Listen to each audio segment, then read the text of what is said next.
భగవద్బంధువులరా, మన జీవితములలో సార్థకమైన క్షణములు ఇవి.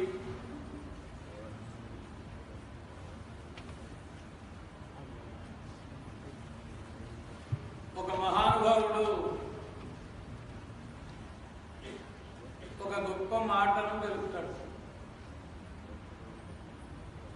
యేషు ప్రవాహేషు సయేవ మన్యే క్షణోపి గణ్యః పురుషాయుషేషు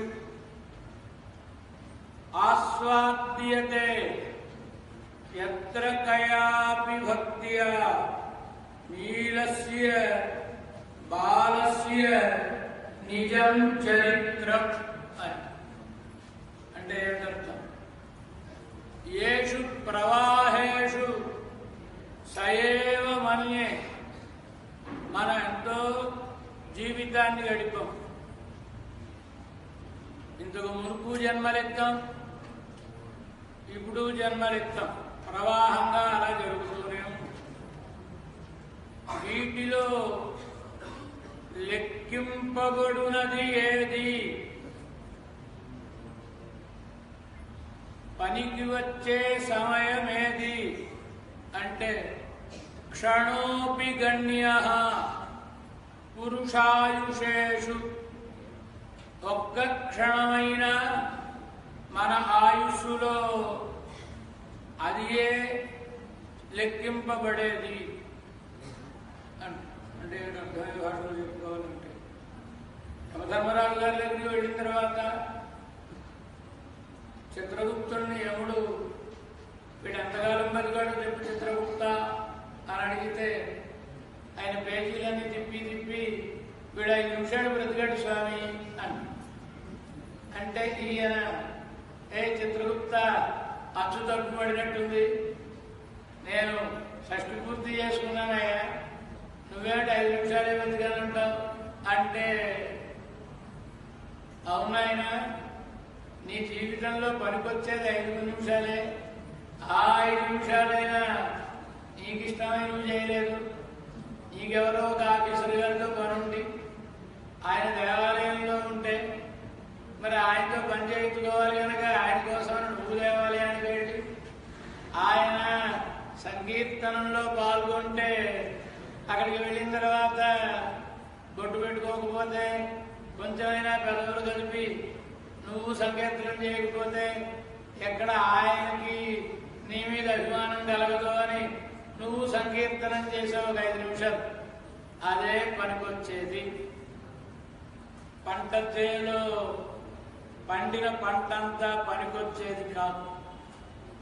దానివల్ల ఓ చేటలో పోసి నూర్చిన తర్వాత ఎగరేస్తే అందులో ఒళ్ళంతా కొట్టుకుపోగా మిగిలిందేదో అదే పనికొచ్చేది.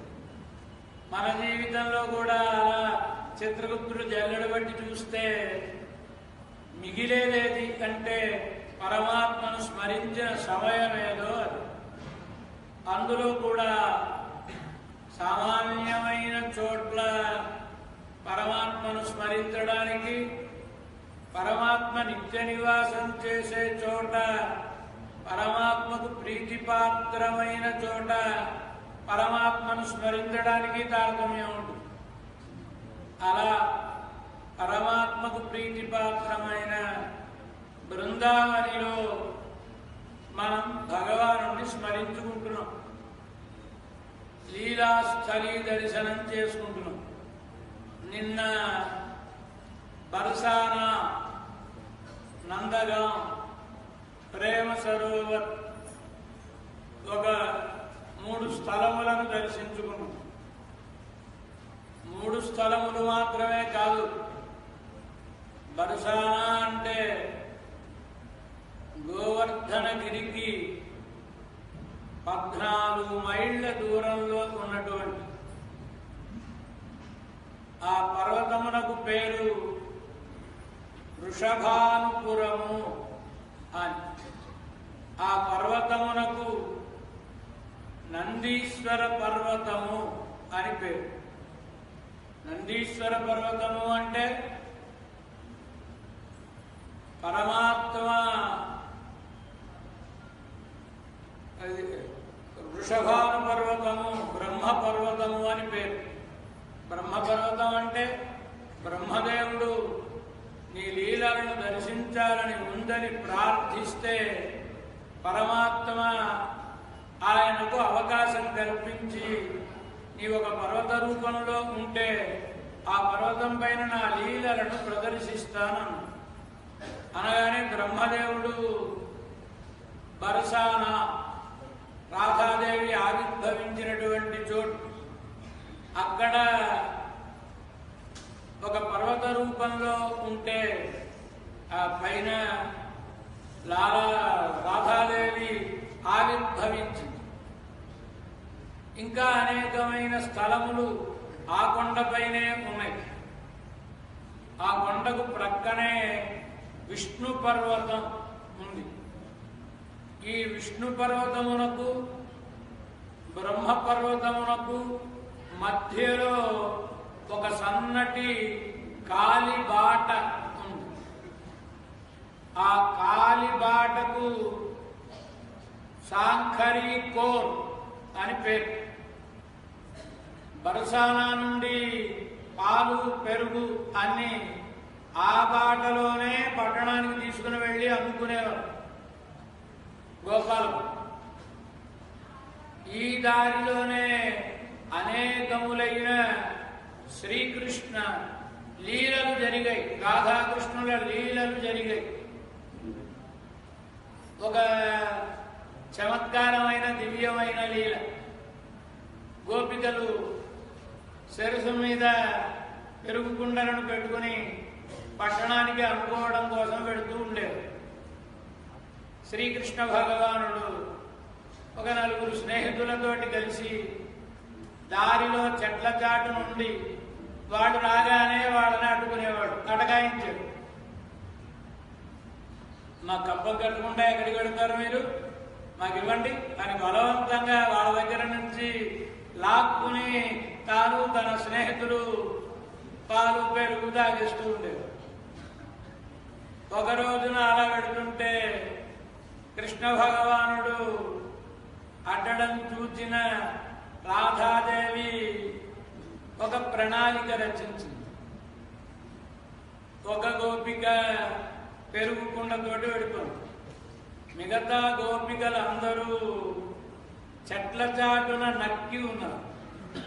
శ్రీకృష్ణ భగవానుడు ఆయన స్నేహితులతో వచ్చి ఆ గోపికను ఆపి, పెరుగు మాకు కూడా వెళ్ళడానికి వీలేదు కానీ అటుకోగానే ఆవిడ ఒక పిలుపు పిలిచేటప్పటికీ రాధాదేవి ఆవిడ సఖులు విశాఖ, లలిత, చంద్రావళి మొదలైన వాళ్ళందరూ అనేక మందితో వచ్చి ఒక్కొక్క గోపాలకుల్ని 10 మంది గోపికలు పట్టుకుని అక్కడ చెట్లకు కట్టేసి వాళ్ళ కండువాలే తీసి వాళ్ళ కండువాలతోనే చెట్లకు కట్టేసి, కృష్ణ భగవానుడైనా అంతే, ఆయన కూడా ఓ చెట్టుకు కట్టేసిన తర్వాత దొరుకుతాడా కృష్ణ భగవానుడు కనుక మరి వాళ్ళ అక్కసు కోపం అంతా ఒకటో రెండో తగిలించినట్టున్నారు వాళ్ళకి. కృష్ణ భగవానుడికి రాధాదేవి అందులో ఆ మధుమంగళుడు మాత్రం బ్రాహ్మణుడు కనుక నన్నేం కొట్టకండి, నేను దెబ్బలకి తాడలేను, కృష్ణుడు చెబితే చేశాం, కావాలంటే మా నాయకుడిని కొట్టండి కానీ మమ్మల్ని ఏం చేయకండి అని నన్ను విడిచిపెట్టేయండి, మీకు పుణ్యం ఉంటుంది అని. ఎందుకంటే బ్రాహ్మణుడు కదా కనుక బ్రాహ్మణులు అంటే గంపుని ప్రార్థించేయగలరు కనుక గంపుని నన్ను ఏం చేయకండి అని ప్రార్థించేసి. గొల్లపల్లిలో కూడా అందరూ అలాంటి వాడు ఉంటారు, చాలా చమత్కారంగా వర్ణిస్తాడు. ఆయన తీసుకుని మనం రేపటి దినం పెడతాం ఆ ప్రదేశాలు.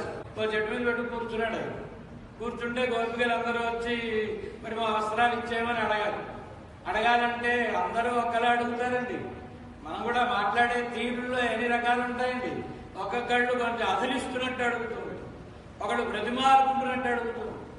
ఎందుకంటే ఇలా అంటే ఇవన్నీ పూర్వజన్మను బట్టి వచ్చే స్వభావం. పూర్వజన్మలో బ్రాహ్మణుడై ఉండి ఈ జన్మలో గోపికగా పుట్టినవాడు మనం.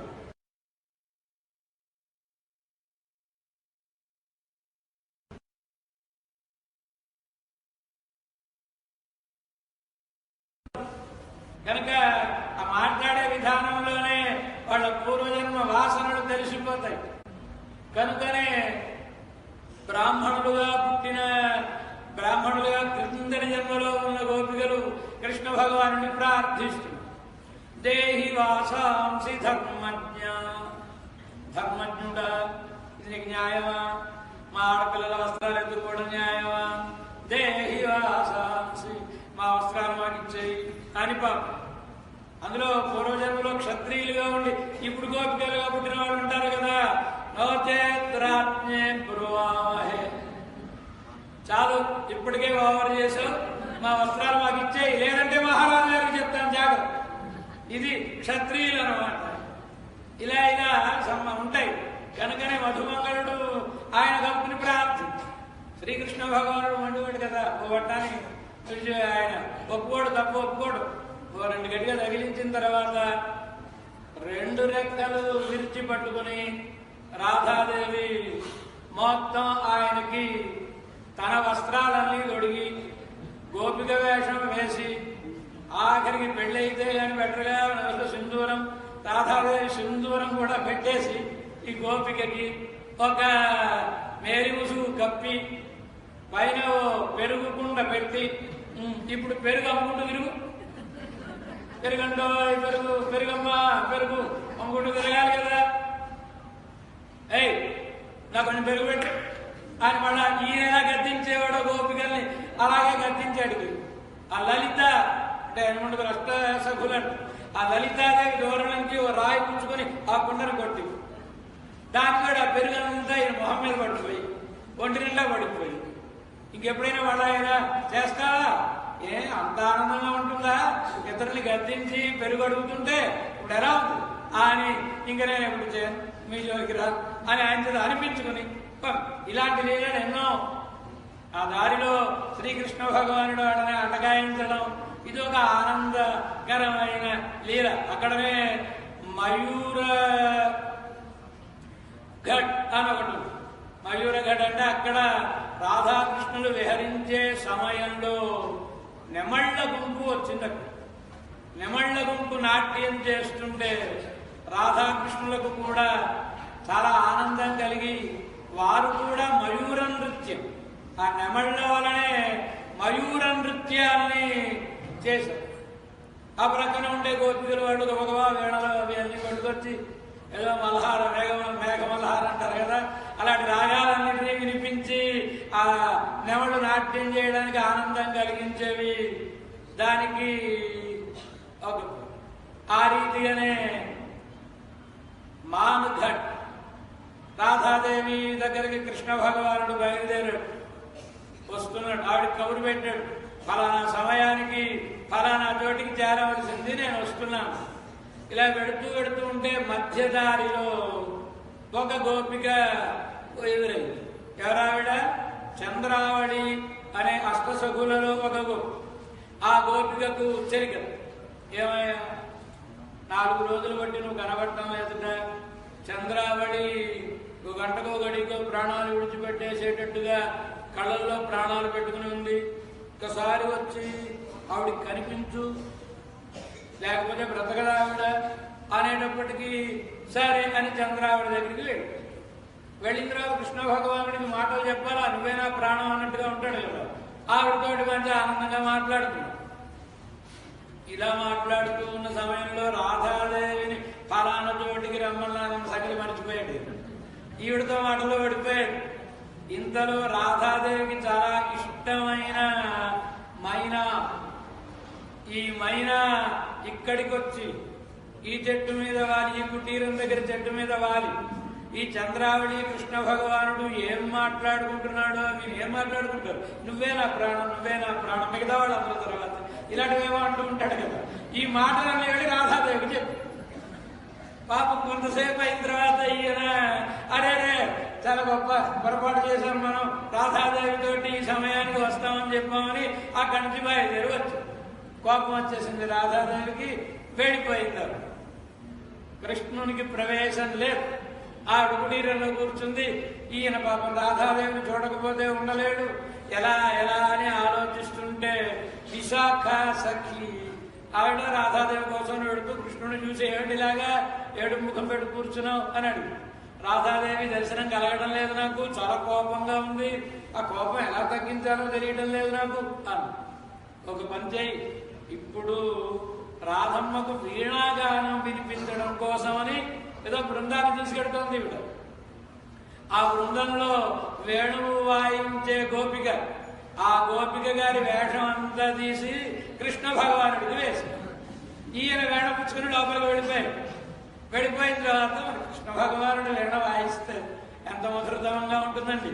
చాలా మధురతమంగా వీణను వాయించేటప్పటికీ ఆ వీణాగానాల్ని విన్న రాధాదేవి అసలే కృష్ణ విశ్లేషణ వ్యసనంతో ఉందేమో, ఈ వీణాగానాల్ని వినగానే పరమ ఆనందం కలిగి ఈ దుఃఖమంతా మరచిపోయి ఇంత ఆనందం కలిగించిన గోపిక మీద ప్రేమతోటి ఒక్కసారి ఆ గోపికని ఆలింగనం చేసుకుంటే ఎవరు కృష్ణ భగవాన్.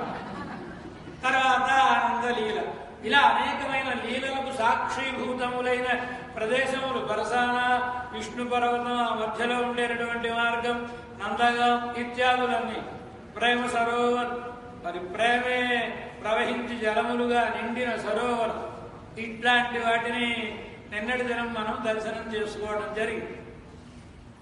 ఇక ప్రకృతానికి వద్దాం. భగవంతుడు మనకి ఎలా లభిస్తాడు? ఎలా లభించాడు? భగవంతుడిని పొందాలంటే ఏం చేయాలి? యజ్ఞాలు చేస్తే దొరుకుతాడా? యాగాలు చేస్తే దొరుకుతాడా? తపములు ఆచరిస్తే దొరుకుతాడా? నాహం వేదైః న తపసా న దానేన న చేజ్యయా. ఇవాళ మన వాళ్ళందరూ భగవద్గీత పారాయణం చేశారు కదండి. ఏం చెప్తున్నాడు పరమాత్మ భగవద్గీతలో? నాహం వేదైః, వేదముల చేత నేను పొందబడను, న తపసా, తపస్సుల చేత నేను పొందబడను, న దానేన, దానముల చేత పొందబడను, న చేజ్యయ, యజ్ఞయాగాదుల చేత పొందబడను. అంటే అర్థం ఏమి చేయకూడదు, అనవసరమైన అర్థం కాదు. చాలా జాగ్రత్తగా అర్థం చెప్పుకోవాలి. ఆ శ్లోకములకు అలా కాకపోతే విధి చెయ్యమని చెప్పిన శాస్త్రం వ్యర్థమైపోతుంది. శాస్త్రం తాను చెప్పిన వాటినే తాను ఖండిస్తుందా? ఖండించదు కదా. ఈ కృష్ణ భగవానుడే యజ్ఞం, దానం, తపశ్చైవ పావనాని మనీషిణం, యజ్ఞ దాన తప కర్మ నత్యాజ్య కార్యమేవ తదు. యజ్ఞము, దానము, తపస్సు చేయాల్సిందే అంటాడు. ఇక్కడేం చెప్పాడు? నాహం వేదైః న తపసా, నేనే వేదాలకు దొరకను, యజ్ఞాలకు దొరకను అంటే మరి ఏమిటి అర్థం? ఈ రెండు మాటలకి పరస్పర విరుద్ధంగా కనబడటం లేదు. అంటే అర్థమేమి? ఏదో ఒక ప్రధానమైన లక్షణం ఉండదు. ఆ లక్షణం లేని వేదముల చేత పొందబడదు. అంటే భక్తి, ప్రేమ. ఆ ప్రేమ కనుక లేకపోతే శుష్కముగా వేదములను చదివినా నేను లభించను, యజ్ఞములను చేసినా నేను లభించను, తపములను ఆచరించినా లభించను. తపస్సు అంటే పరమాత్మకి పరమ ప్రీతితో స్మరించకుండా ఉండలేక స్మరించాలి తప్ప, స్మరించాలి, స్మరిస్తేనే దొరుకుతాడుట అని అది విధి అనుకుని తపమాచరించిన ప్రయోజనం లేదు. పరమాత్మను ఆకర్షించగలిగినది ఒక్కటే, పరమాత్మయందు ప్రేమ, పరమాత్మయందు ప్రీతి. శ్రీమద్ భాగవతము యొక్క పరమ సారాంశమైనటువంటిది ఇదియే.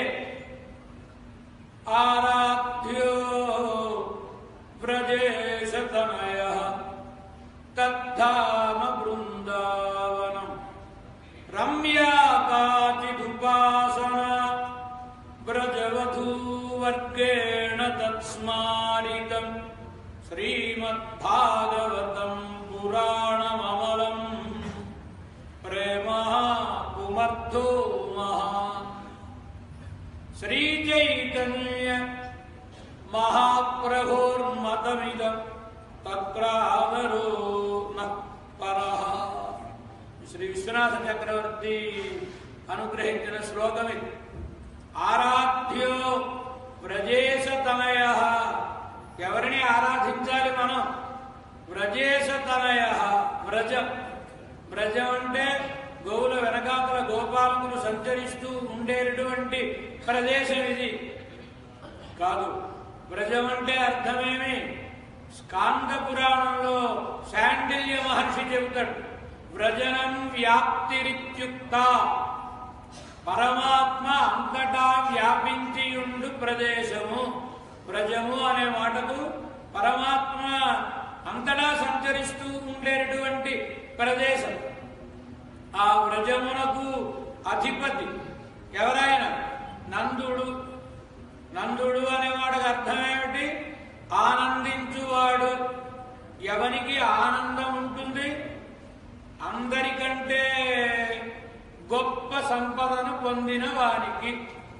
అందరికంటే గొప్ప సంపద, అన్ని సంపదల కంటే గొప్ప సంపద ఏది? పరమాత్మ. కనుకనే శృతిమపరే స్మృతిమపరే భారతం అపరే భజంతు భవభీతాః అహమిహ నందం వందే యస్యాళిందే పరం బ్రహ్మ. ఏమన్నాడండి? శృతిమపరే. కొందరు నేను వేదాధ్యయనం చేసుకుంటాను అందువలననే పరమాత్మను పొందుతాను అనుకునేవాళ్ళు కొందరు. అపరే అపరే అంటే మేం కాదు, కొందరు అన. శృతిమపరే స్మృతిమపరే. స్మృతి, స్మృతి అనే మాటకు అర్థం ఏమిటి? వేదమును స్మరించి చెప్పబడినటువంటిది అని. ఎక్కడైనా బ్రహ్మసూత్రములలో స్మృతేశ్చ అనే సూత్రం వచ్చిందనుకోండి, స్మృతి వలన చెప్పబడింది, స్మృతి చేత చెప్పబడింది అని మాట వస్తే అక్కడ స్మృతి అంటే శంకర భగవత్పాదులు కానీ భగవత్ రామానులు కానీ భగవద్గీత శ్లోకములను ఉటంకిస్తారు. స్మృతి అంటే భగవద్గీత. భారతమపరే భజంతు భవభీతాః.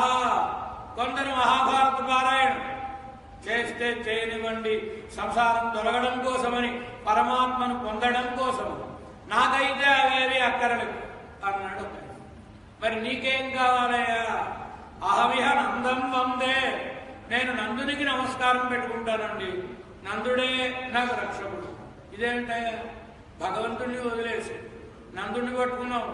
నందుడి కంటే గొప్పవాడు లేడు. ఎందుచేత?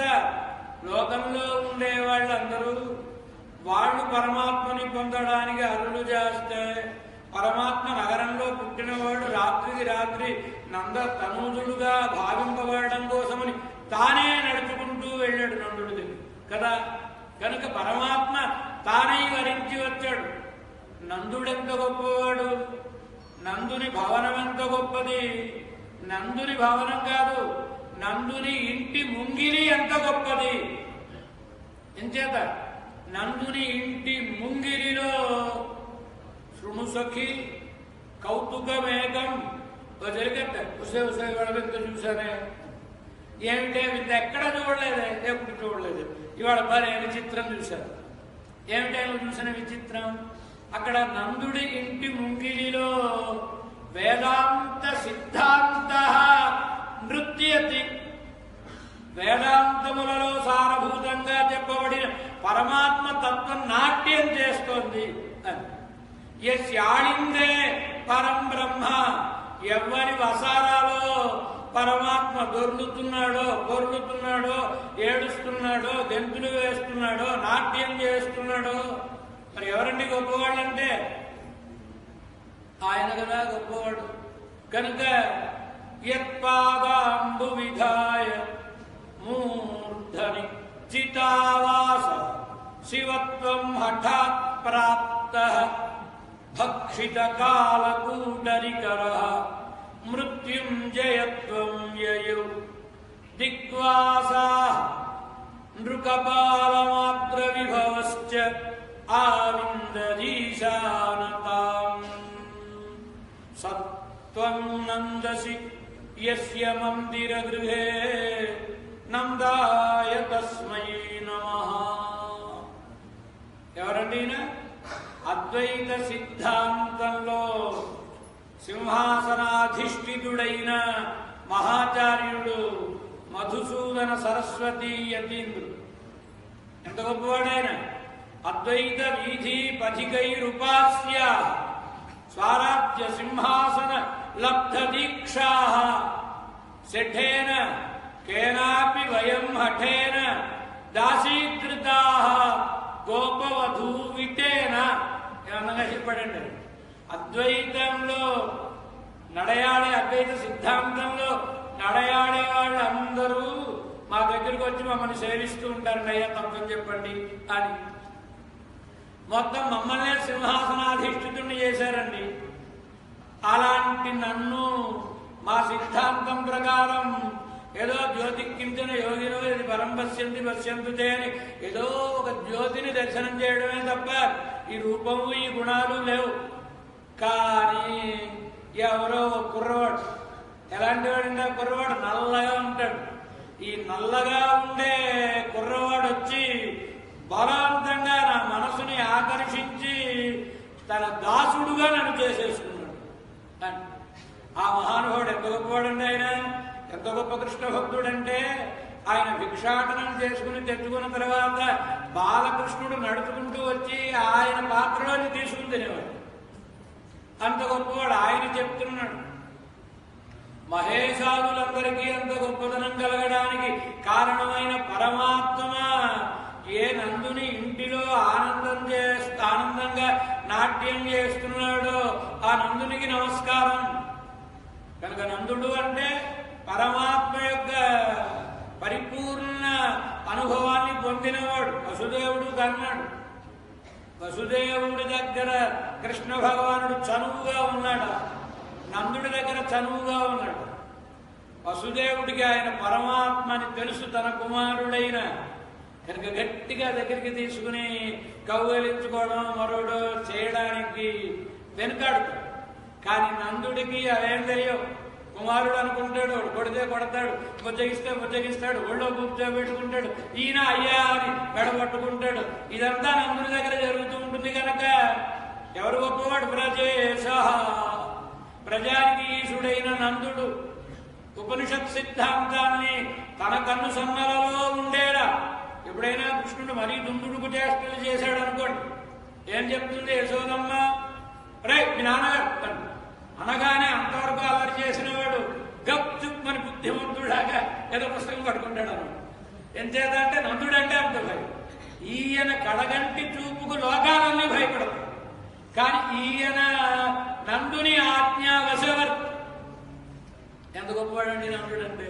కనుకనే ప్రజేశ, ప్రజేషు ప్రజేశతనయ. ఎవరిని కొలవాలి? గోరిస్తాడు. ప్రజేశతనయుడు కృష్ణ భగవానునే కొలవాలి. ఎంచేత అరమరికలు లేవాయి. అందరి దగ్గరికి వస్తాడు, అందరితోటి మాట్లాడతాడు. కనుకనే లోకంలో కూడా చూడండి, కొందరు దగ్గర మాట్లాడామనుకోండి, మనం ఇలా పొడిచి మాట్లాడేవాడు కొందరు ఉంటారు, పడుకోకుండా మాట్లాడు. కొందరు ఉంటారు ఏదో దూరంగా పెద్ద మనిషి తరహాగా మాట్లాడేవాడు. ఈ పెద్ద మనిషి తరహాగా దూరంగా ముట్టుకోకుండా మాట్లాడేవాళ్ళు అందరూ రామ అవతారం, ఆయన ప్రభావం. ఈ ముట్టుకునేవాడు, నేను బడిగా ఉన్నాను ముట్టుకోకు నాయన అంటే ఒకసారి ముట్టుకుని వారు. ఇది కృష్ణావతారం. అందరి ముట్టుకున్న అవతారం ఏది అంటే ఒక కృష్ణావతారం, ఒక వామనావతారం. ఈ రెండే. వాళ్ళకే అరమరికలు లేవు. పుణ్యాత్ముడా, పాపాత్ముడా, బ్రాహ్మణుడా, క్షత్రియుడా, మరొకరా అందరినీ స్పృశించిన అవతారం. ఎంత ప్రేమండి పరమాత్మకి. కనుక ఆరాధన చేస్తే ఎవరిని ఆరాధించరు? ఆరాధ్యో వ్రజేశతనయ, శ్రీకృష్ణ భగవాను ఆరాధించాలి. సంతోషం. ఆ కృష్ణ భగవాన్ని ఎక్కడ ఆరాధించాలి? ఆ కృష్ణ భగవాన్? మళ్ళీ మన ఊరు వచ్చేసాడు అనుకోండి కృష్ణ భగవాన్. ఆయన మళ్ళీ బీరువాలో పెట్టి తలుపులు వేసేసి అబ్బాయి ఇప్పుడు చూడడానికి వీలు లేదండి, కోయిలాడు వరకు మూసేసామని, మేమే ముట్టుకోవాలండి మీరు ముట్టుకోకూడదని, ఇలాంటివన్నీ నియమాలు నిబంధనలు వచ్చేస్తాయి. బృందావనంలో ఆ నియమాలు నిబంధనలు ఏం లేవు. హాయిగా స్వేచ్ఛగా సంచరించడమే. కనుక తద్ధామ బృందావనం, ఆ కృష్ణ భగవాను ఇష్టమైన ధామ్, ఆయన ఆనందంగా ఉన్న ధామ్ బృందావనం. బృందావనం అంటే బృంద అవనం. బృంద అవనం అంటే బృందములు బృందములుగా గుంపులుగా ఉండే వాళ్ళందరినీ కాపాడినటువంటి చోటు గనక బృందావనం. బృందావనం అంటే సాధు బృందావనం, సాధు బృందములతో కూడి ఉండేది. పరమాత్మ దర్శనం ఇక్కడే గనక మన గోదాదేవి చెప్పింది కదా, మునివరుగడు యోగిగడు అని. కొల్లపల్లిలో మునులు యోగులు అలా గుంపులుగా ఉంటారు. ఎక్కడ ఉంటారు వాళ్ళు? పశువుల కొట్టాలలో ఉంటారు. ఎందుకని? శ్రీకృష్ణ భగవానుడు ఆ పశువుల కొట్టానికి వచ్చినప్పుడే కాస్త ఎక్కువసేపు ఉంటాడు, అన్నింటినీ ఇప్పాలి కదా, ఆయన దర్శనం బాగా అవుతుంది అని. కనుక సాధు బృందములతో కూడి ఉండేది గనక సాధు బృందావనం. బృందముల యొక్క అవనం. పరమాత్మ కళ్యాణ గుణములన్నీ పరిపూర్ణంగా కాపాడబడిందంటే ప్రకాశపరచబడినది ఈ వనంలో కనుక దీనికి బృందావనము అని పేరు. బృందాయా వనం, బృందావనం. బృందా కేదారేశ్వరుడు అనే ఆయన యొక్క కుమార్తె బృంద అనేటువంటి ఆమె. ఈ వనమునకు అధిష్టాత్రి అయినటువంటి ఆమె. ఆమె యొక్క బృందాయా వనం, ఆమె యొక్క వనం కనుక బృందావనం. బృందా శబ్దానికి రాధాదేవి అని అర్థం.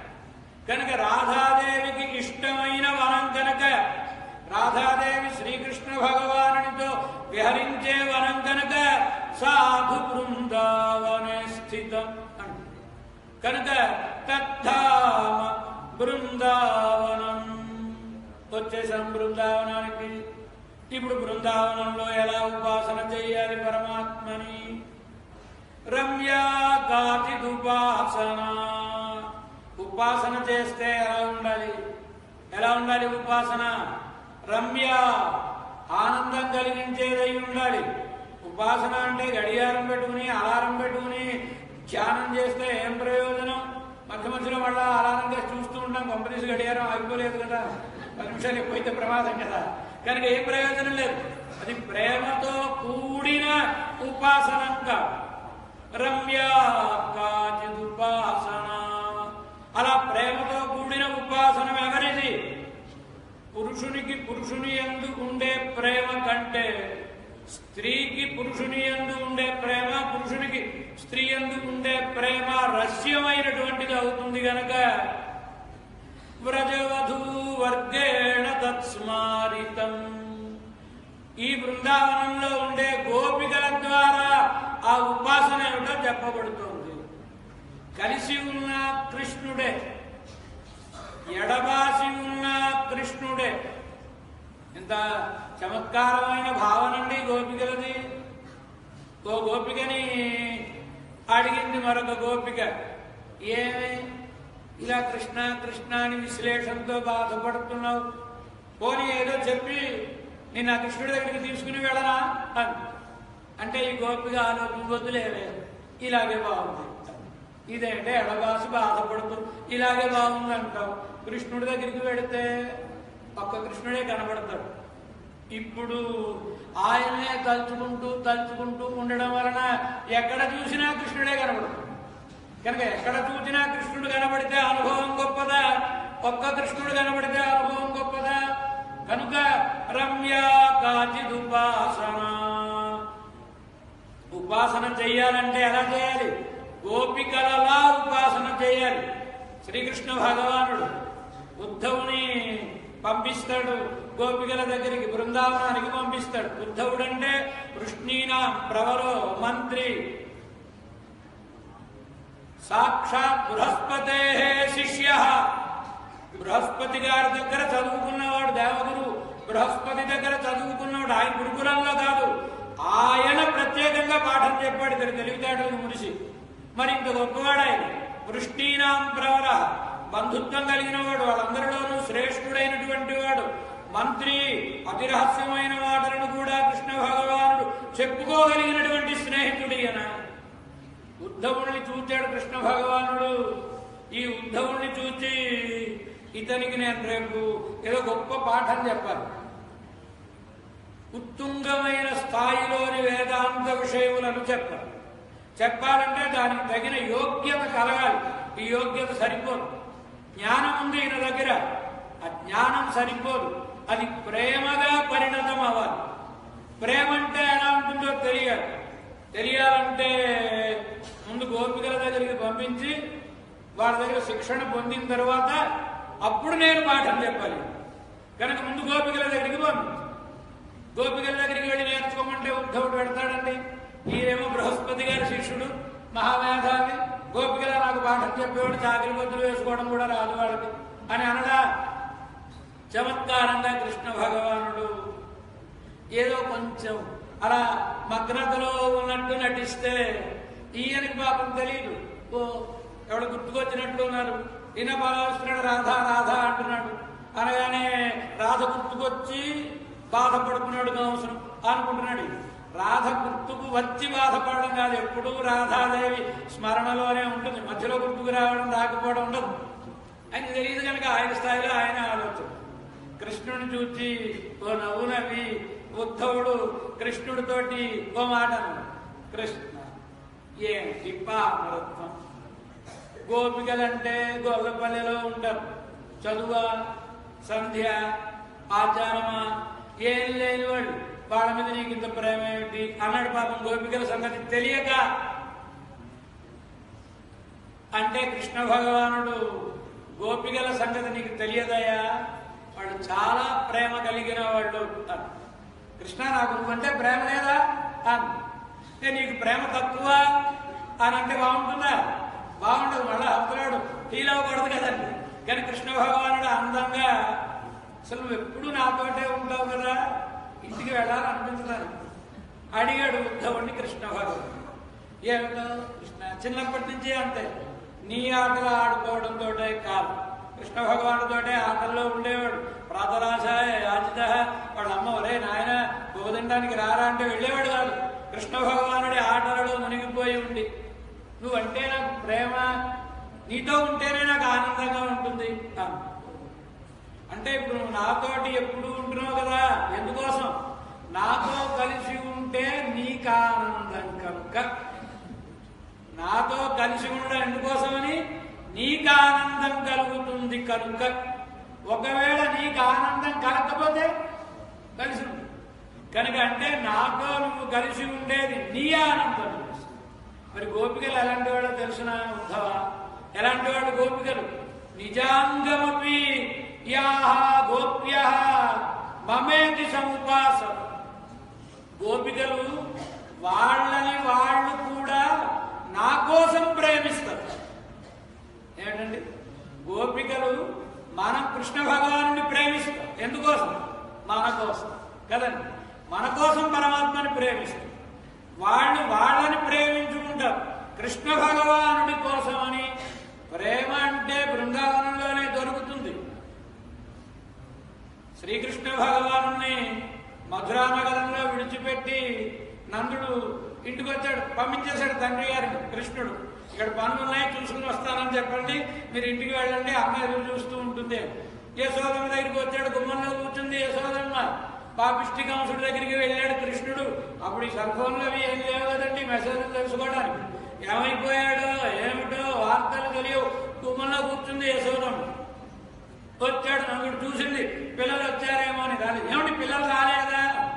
లేదు, వాడు తర్వాత వస్తానన్నారు, అందుకని నేను వచ్చేసానంటే అక్కడే ఉండిపోలేకపోయారా? ఎందుకు వచ్చారు పిల్లలు రాకుండా అంటే నేను వెర్రిదానా? నా కృష్ణుడి మీద ప్రేమ లేక కాదు.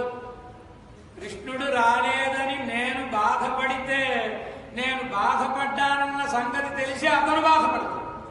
కృష్ణుడు బాధపడకూడదు కనుక మనం ఆనందంగా ఉన్నట్టే ఉండాలి, విచారించినట్టు కనబడకూడదు. లేకపోతే కృష్ణుడు అయ్యో నేను దూరం అయిపోవడం, వీళ్ళు కష్టపడ్డారే అని ఆయన ఎక్కడ కష్టపడతాడో, ఆయన ఆనందంగా ఉంటాడు.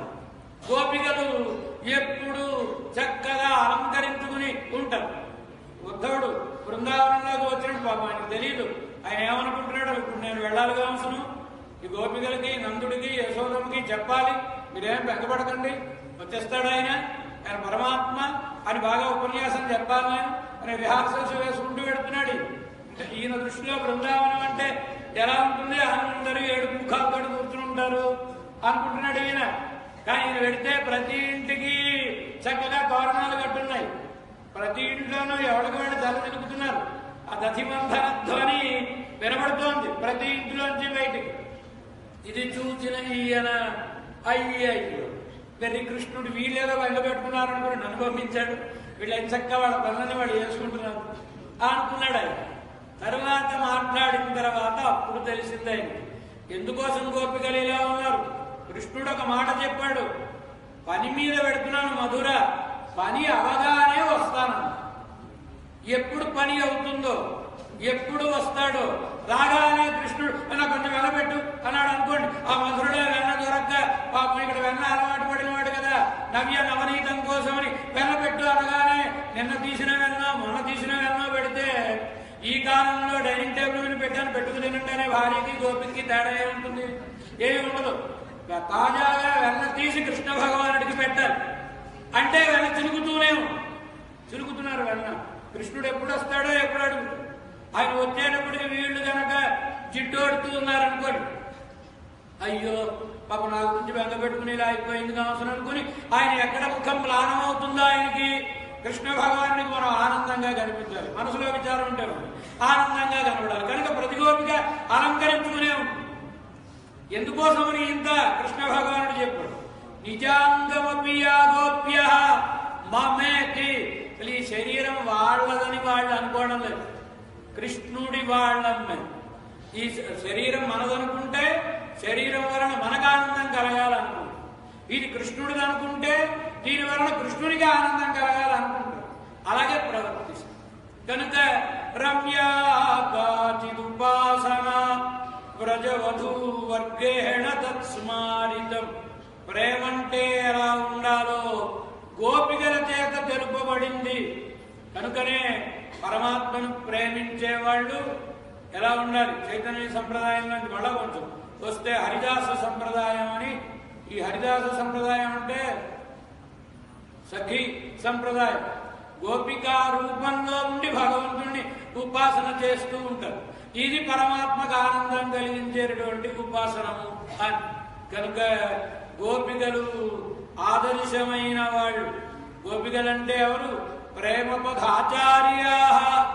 ప్రేమ అంటే ఎలా ఉండాలో లోకానికి తెలిపిన గురువులు, ఆచార్య స్థానీయులు గోపికలు. కనుకనే ఆళ్వారు గోపికలను అనుకరించి ధరించి, గోదాదేవి గోపికలను అనుకరించి ధరించింది. అంటే వీళ్ళందరికీ కూడా మార్గదర్శనం చేసినటువంటి, దిశానిర్దేశం చేసిన వాళ్ళు ఎవరు? గోపికలు. కనుక ప్రేమ అంటే గోపికలలో ఉంది. ఇదియే మనం పొందవలసినది. ఎలా తెలుస్తుందండి గోపికల ప్రేమ? శ్రీమద్భాగవతం పురాణమమలం. ప్రమాణమమలం. ప్రమాణం ఏది ప్రమాణం? ఈ భక్తిని తెలుసుకోవడానికి శ్రీమద్భాగవతమే ప్రమాణము. భాగవతం చదువుకున్న తరువాత ఒకవేళ నేను భాగవతం చదివేశానండి అన్నాడు అనుకో, నాయన ఏది భాగవతం యొక్క సారాంశం చెప్పు అని అడగాలి. భాగవత సారాంశమేమి? భాగవతం చెప్పిన సారాంశమేమి? ప్రేమ పుమర్థో మహాన్. ప్రేమ పుమర్థ. పుమర్థ అంటే పురుషార్థం. ఏం కోరుకోవాలి మనం? పరమాత్మని. ఏం కోరుకోవాలి? పరమాత్మ నువ్వు కావాలి అని కోరుకోవడం కాదు. కారణం ఉపనిషత్తు ఒక మాట చెప్పింది, అన్నవాన్ అన్నాదో భవతి అని. అన్నము కలవాడగుతున్నాడు, అన్నమును తినువాడగుతున్నాడు. రెండు మాటలు చెప్పు. ఏమంటే రెండు మాటలు చెప్పడం అవసరమా? అన్నం ఉంటే తినవా? తినలేము. అన్నం ఉన్నా తినలేము. ఒకప్పుడు ఆకలి లేకపోతే తినగలమండి. పంచభక్ష్య పరమాన్నాలు ఉన్నా కనుక అన్నం తినాలి అంటే ఇంకొకటి ఉండదు. భోజనం చేయాలంటే ఉండాల్సినదేది ఆకలి. ఆకలి ఉంటే కదా భోజనం రుచించేది. కనుక పరమాత్మను అనుభవించడం వలన పరమమైన ఆనందం కలగాలంటే దానికి కావలసిందేది ప్రేమ, భక్తి. భక్తిని ఎవరికి ఇవ్వడు పరమాత్మ. ఎందుచేత? భక్తినిస్తే తానే వచ్చి వాళ్ళ దగ్గర ఉండాలి. ముక్తిని కావాలంటే ఇచ్చేస్తాడు, అమలు పడి ఉంటారు, ఎవరికైనా నష్టం లేదు. కనుక కోరుకోవలసిన పురుషార్థం ప్రేమాపుమర్థో మహాన్. ఆ ప్రేమ గోపికలలో కనబడుతుంది.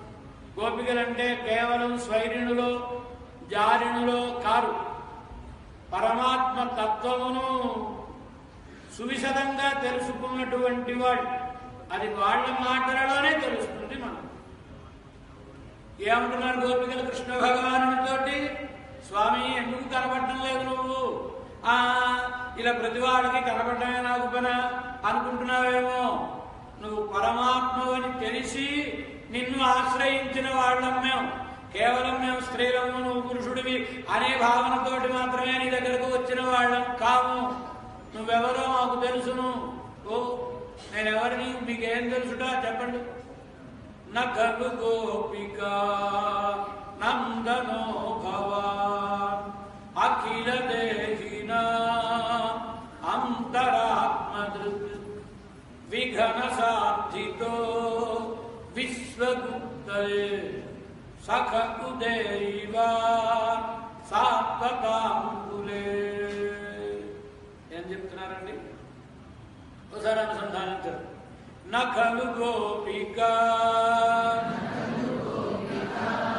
నందనో భవాన్ అఖిల దేహిన అంతరాత్మదృక్ విఘన సాధితో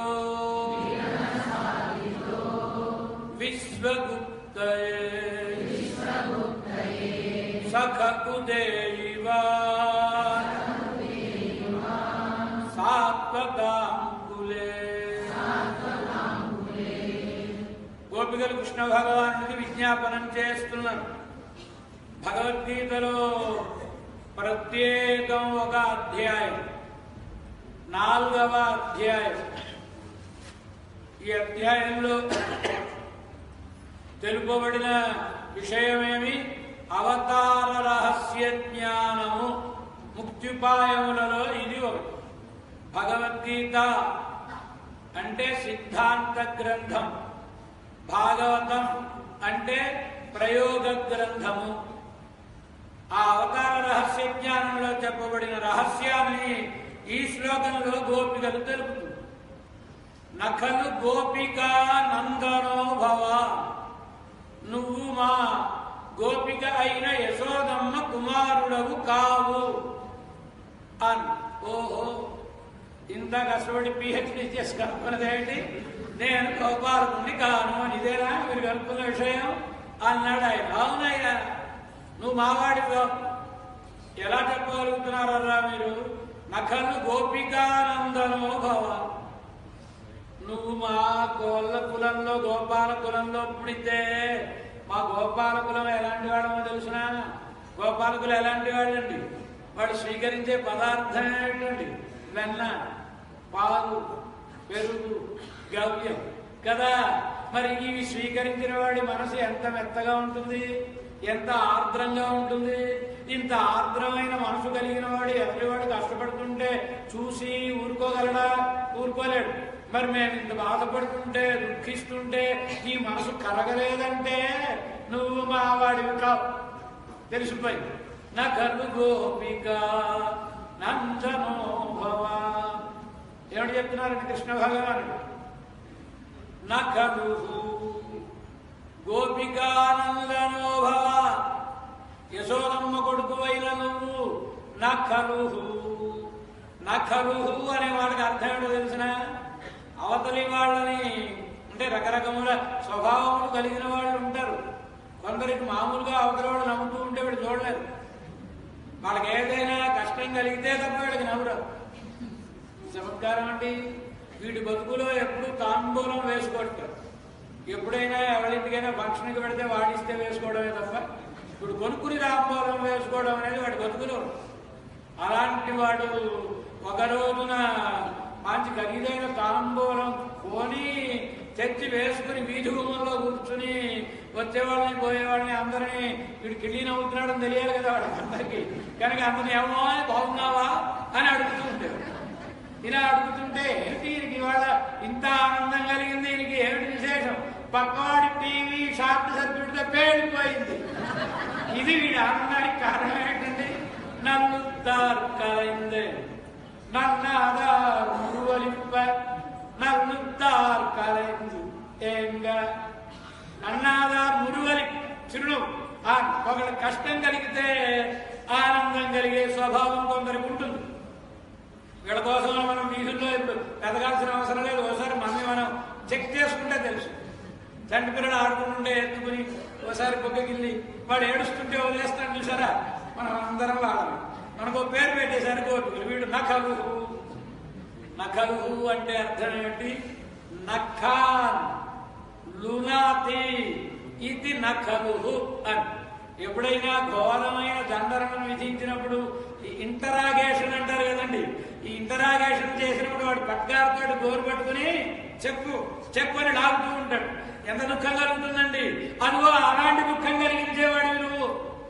ఎంచేత మాకింత ప్రేమ కలిగించి నీళ్ళు విడిచిపెట్టి ఒక క్షణం కూడా ఉండలేని దశ కలిగించి ఇప్పుడు అదృశ్యమైపోయి ఏడిపిస్తున్నావు అంటే నువ్వు గోపికానందనో భవాన్.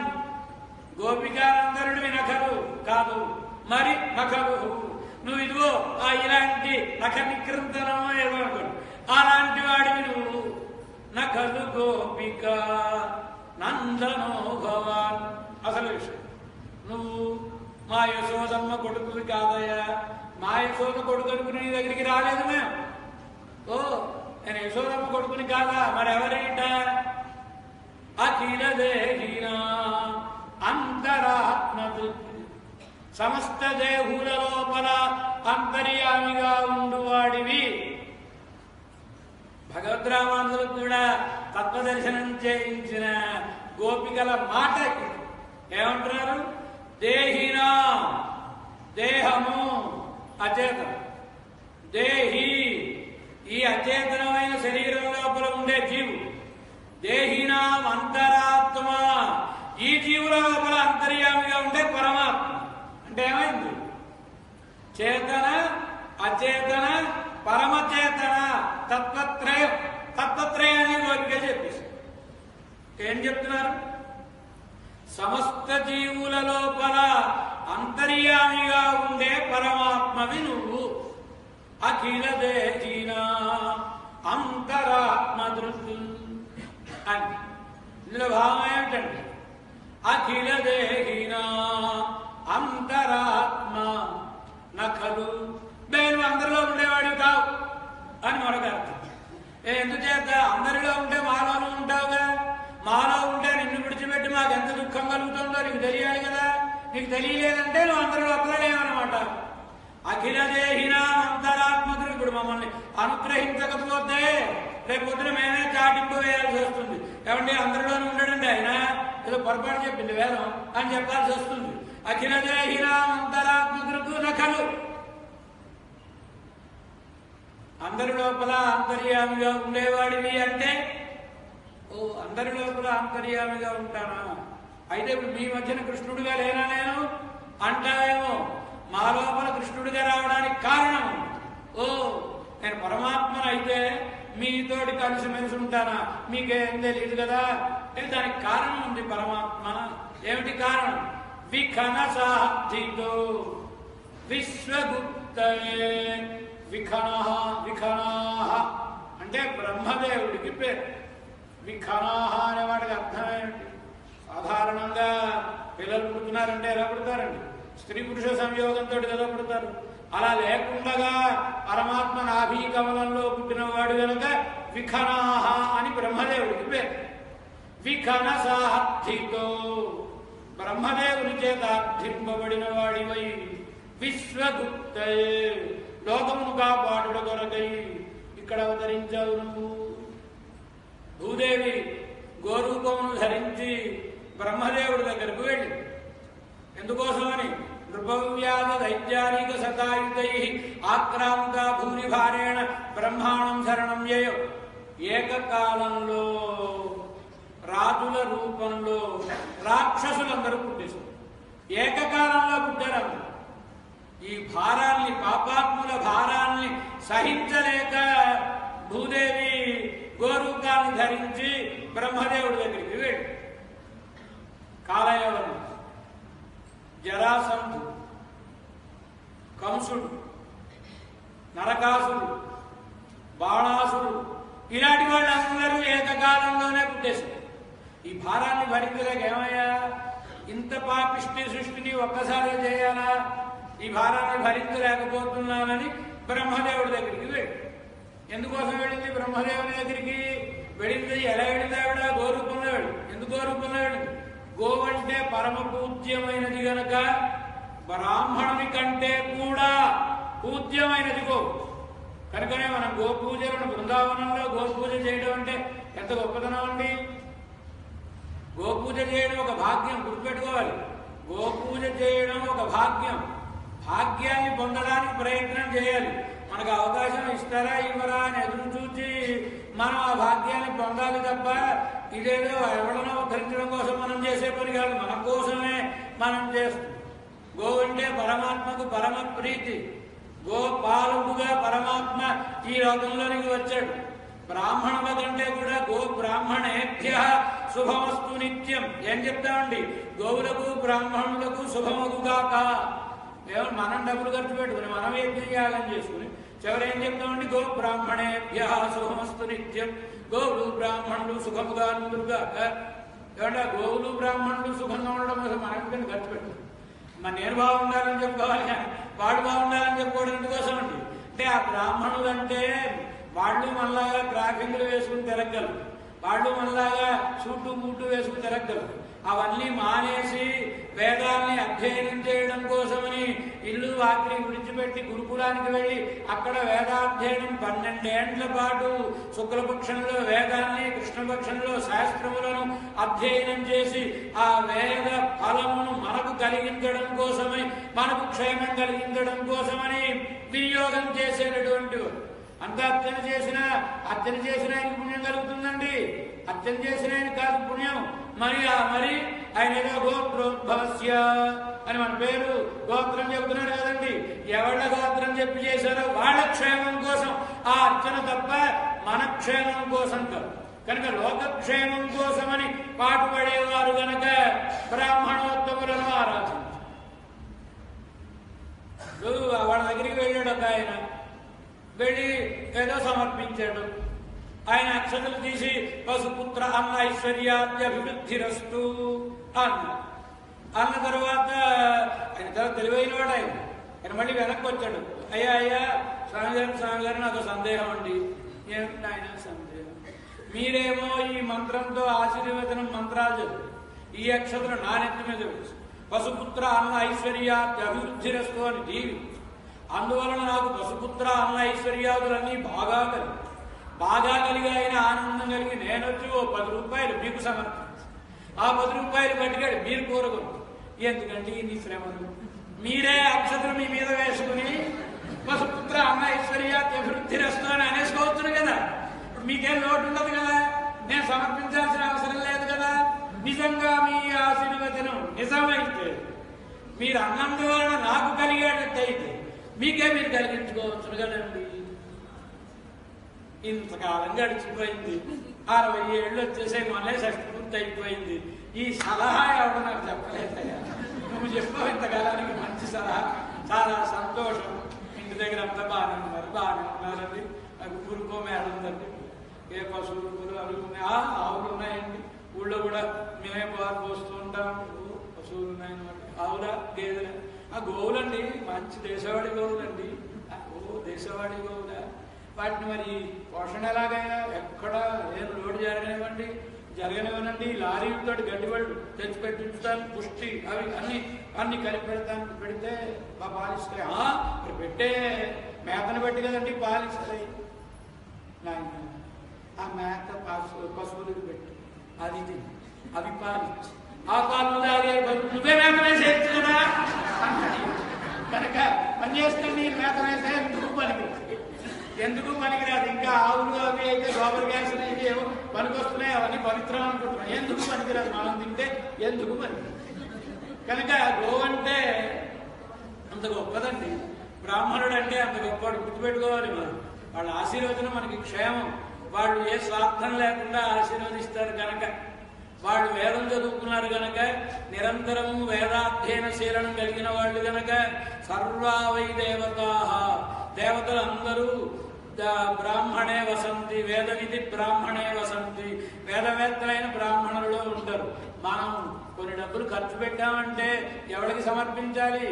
వేద అధ్యయనంతో తాను తిన్న తిండిని అరిగించుకునేవాడు ఎవరో అలాంటి వాడికి సమర్పిస్తే ఆ ద్రవ్యం సార్థకం. మనం ఇచ్చిన 10 రూపాయలు, ఈ 10 రూపాయలు వాడు ఏం చేస్తాడు? ఆయన ఒక బ్రాహ్మణోత్తముడు, ఆయన అనుభవిస్తాడా? మన ద్రవ్యం సార్థకమైంది, తరిస్తాం. ఈ 10 రూపాయలు పట్టుకెళ్ళి ఆయన ఏదైనా కైలి ప్యాకెట్ కొనుక్కుని తింటాడా? ఆ పాపానికి కారణం మన డబ్బులే, ఆ పాపంలో వాటా మనది, గుర్తుపెట్టుకో. అయితే అది ఇప్పుడు మన జేబులో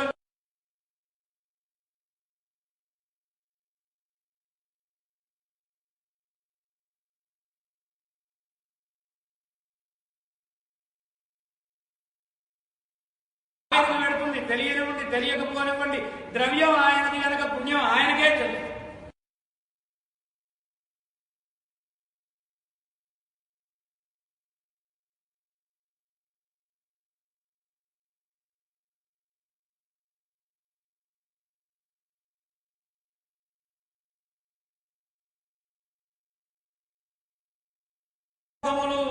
గోవుల యొక్క అంగములలో ఉంటుంది కనుక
ఆయన బ్రాహ్మణుడు. బ్రహ్మగారు ఎవరండి? బ్రాహ్మణుడు కదా. కనుక బ్రాహ్మణుడి దగ్గరికి వెళ్ళాలంటే అంతకంటే గౌరవీయమైన రూపంతో వెళ్ళాలి. అంతకంటే గౌరవీయమైన రూపం గోరూపమే. కనుకనే భూదేవి గోరూపమును ధరించి బ్రహ్మదేవుడి దగ్గరికి వెళ్ళి, ఏమయ్యా ఇలా సృష్టి చేశారు అని ఉదంతి దుఃఖిస్తోంది ఆవిడ. బ్రహ్మదేవుడు, అమ్మ పుట్టించడం అంటే నేను పాత రికార్డులు చూసి పుట్టించడమే తప్ప సమస్య వస్తే నాదేం కాదు అంటే సిస్టమ్ మారలేదు. ఇప్పుడు కూడా అదే సిస్టమ్. మనం 1,20,000 పెట్టి టీవీ కొనుక్కుని వచ్చామనుకోండి, మర్నాడు బొమ్మ రావడం లేదనుకోండి, షాపు వాడికి ఫోన్ చేస్తే సార్ సర్వీస్ నెంబర్ ఇస్తానండి, అక్కడికి ఫోన్ చేసి కనుక్కోండి, వాడు వచ్చి సర్వీస్ చేస్తాడు. అమ్మిన వాడికి ఏం సంబంధం లేదు, అమ్మడం వరకే వాడి పని, మిగతా సర్వీసింగ్ సెంటర్ చూసుకోవాల్సింది. అలా బ్రహ్మదేవుడు మరి పుట్టించడం వరకే. సమస్య ఏమైనా వస్తే ఇంకో చోట సర్వీస్ అన్నిటికీ ఎక్కడమంటే శ్రీమన్నారాయణ పాపయ్యా వాళ్ళకి ఏ మరమ్మతు కావాల్సిన ఆయన దగ్గరికి వెళ్ళవలసింది. రుద్రం సమాశ్రిత దేవా, దేవతలందరూ రుద్రుడి దగ్గరికి వెళ్ళారు. రుద్రుడు ఇది రావాలి అయ్యే పని కాదు, మా నాన్నగారి దగ్గరికి వెళదామంటే రుద్రో బ్రహ్మాణమాశ్రిత, ఆయన బ్రహ్మగారి దగ్గరికి వెళ్ళాడు. బ్రహ్మగారు కూడా ఇది నా వల్ల కాదనుకునేటప్పుడు బ్రహ్మా మామాశ్రితో రాజు, బ్రహ్మగారు వాళ్ళందరినీ వెంట పెట్టుకుని నా దగ్గరికి వచ్చాడు. నేను ఇంకోటి దగ్గరికి వెళదామంటే ఇంకోటి లేడు, నాకంటే పెద్దవాడు కనుక నేనే ఆ సమస్య తీర్చాలి కనుక తీర్చాను అన్నట్టు పరం. కనుక బ్రహ్మదేవుడి దగ్గరికి ఈవిడ వెళ్ళింది. ఎందుకు వెళ్ళింది? ఏమండి వాళ్ళ ఆయన గారే కదా పరమాత్మ భూదేవికి, వాళ్ళ ఆయన గారితో సమస్య చెప్పుకోవచ్చు కదా. కొడుకు దగ్గరికి ఎందుకు వెళ్ళిందండి? మా ఆయన పక్కన ఆవిడ ఉంటుందండి, ఎవరు? లక్ష్మీదేవి. కనుక వీయుడు వెళ్ళి చెప్పగానే ఆ పక్కన ఉన్న లక్ష్మీదేవి, మొన్నే కదా మనం వెళ్ళొచ్చాం, అప్పుడు వెంటనే వెళ్ళక్కూరా 4 రోజులు ఆగిన తర్వాత వెళదామంటే మంచిగా నేను చెప్పను. ఇదిగో ఈ మా అబ్బాయికి చెప్పాను అనుకోండి, ఈ అబ్బాయి వెళ్ళి తండ్రి గారికి చెప్పు. కనుక బ్రహ్మదేవుడి దగ్గరికి వచ్చి అడిగితే బ్రహ్మదేవుడు, అమ్మ ఇది సమస్య పరమాత్మ తీర్చాల్సింది. పరమాత్మ దగ్గరికి వెళదామని చూసి పరమశివుడిని పిలిచి వెంట పెట్టుకుని ఈయన వెళ్ళాడు. ఈయన 4 తరాలవాడు కదా, ఈయన మేధ. ఎందుకోసమని నేను వెళ్ళి మా నాన్నగారికి ఏమైనా చెప్తే ఆయన తీరుస్తాను అనొచ్చు, అనకపోవచ్చు. కానీ మా అబ్బాయి ఉన్నాడే ఈ పరమశివుడు మనవాడు కదా, అసలు కంటే వడ్డీ ముద్దు కదండి. కనుక కొడుకు కంటే మనవాడంటే ఎక్కువ ముద్దు. అందుచేత ఈయన మాట కాదన్నాడు. ఈయన వెంటబెట్టి వెళ్ళామనుకోండి తప్పకుండా పనవుతుందని పరమశివుడిని జగామ శత్రునైనా తీరం క్షీర భయోనిశే పాల సముద్రం దగ్గరికి వెళ్ళాడు. ఈయన పరమశివుడితోటి దేవతలతోటి గోరూపమును ధరించిన భూదేవితో అక్కడికి వెళ్ళి పరమాత్మను ప్రార్థిస్తే చూచాడు పరమాత్మ. వాళ్ళ ఆవిడ గారు ఎలా కనబడిందండి? గోరూపంలో కనబడింది. ఈవిడను పాలించడం కోసమని నేను అవతరించాను. మరి ఇప్పుడు గోరూపంలో ఉంది కనుక గోపాలకుడిగా అవతరించాలి నేను అనుకున్నాడు. కనుక ఎలా మనం ప్రార్థిస్తే భగవంతుడు అలాగే ఈ లోకంలోకి వస్తాడు కదా. గోరూపంలో ఉంది కనుక ఈయన గోపాలకుడై ఈ లోకంలో ఇది వచ్చాడు పరమాత్మ. ప్రార్థించు తెలివైన వాడు కనుక బ్రహ్మదేవుడు మనం పట్టినే పరమాత్మ దగ్గరికి పెడితే పోన్లేదు నా దోలోకి పట్టండి, వాడి పాపం పండితే వాడే పోతాడులే అంటాడు ఈయన. ఎందుకంటే సత్వగుణం కలిగిన వాడికి అలాంటి భావన కలదు కనుక పరమాత్మ సత్వగుణానికి ప్రవర్తుడు కనుక కొంచెం ఆ పరమశివుని వెంట పెట్టుకుని నేను పెడితే నేను రజోగుణం బాగా కలిగిన వాడిని, ఈయన తమో గుణం బాగా కలిగిన వాడు కనుక మేమిద్దరం దగ్గరికి వెళ్ళి స్వామి కొంచెం మాతో కూడా పని స్వీకరించు. ఇప్పుడు రజోగుణం తమో గుణం స్వీకరించకపోతే శత్రు సంహారం చేయడం కుదరదు కనుక మేము అది నేర్పడం కోసం తెలపడం కోసమని మేము వెళ్ళాలని వీడిద్దరు కూడా ప్రార్థిస్తే పరమాత్మ ఏదో మాట చెప్పాడు కదండి, భూలోకంలో అవతరిస్తానని. విఖన సాధితో విశ్వగుప్తయే బ్రహ్మదేవుని చేత ప్రార్థింపబడిన వాడివై ఎందుకోసమని విశ్వగుప్తయే లోకమునంతటినీ కాపాడుట కొరకై అవతరించినటువంటి వాడివి నువ్వు. సఖ సఖ అంటే స్నేహితుడా. స్నేహితుడంటే ఎవరండి? ఎవరు స్నేహితుడంటే సుఖం వచ్చినా కష్టం వచ్చినా ఎడబాయకుండా కూడా ఉండేవాళ్ళు ఎవరు? వాడు కదా స్నేహితుడంటే. మరి మమ్మల్ని ఇలా దుఃఖంలో విడిచిపెట్టి వెళ్ళిపోతే స్నేహితుడనే మాట నీ విషయంలో యథార్థమవుతుందా? ఉపనిషత్తు చెప్పింది సఖాయౌ పరమాత్మ జీవుడు ఇద్దరు సఖులు. గా సుపర్ణ సయుజ సఖాయౌ సమానం వృక్షం పరిషస్య జాతే తయోరణ్యః పిప్పలం స్వాదు అనస్రంగన్యం అభిజాతసీతి. 2 పక్షులు భగవంతుడు జీవుడు. ఈ శరీరం అనేటువంటి చెట్టు, దాని లోపల హృదయం అనే కొమ్మ, దాని మీద 2 పక్షులు వాలి ఉన్నాయని చెప్పింది. చెప్పినప్పుడు సఖాయౌ స్నేహితులు అని చెప్పి సఖా నువ్వు స్నేహితుడివి కనుక అనుగ్రహించు. ఉదేయివా సాత్వతాం కులే మా కోసమని ఈ లోకంలోనికి వచ్చిన పరమాత్మవు నువ్వని తెలిసిన వాళ్ళం మేము.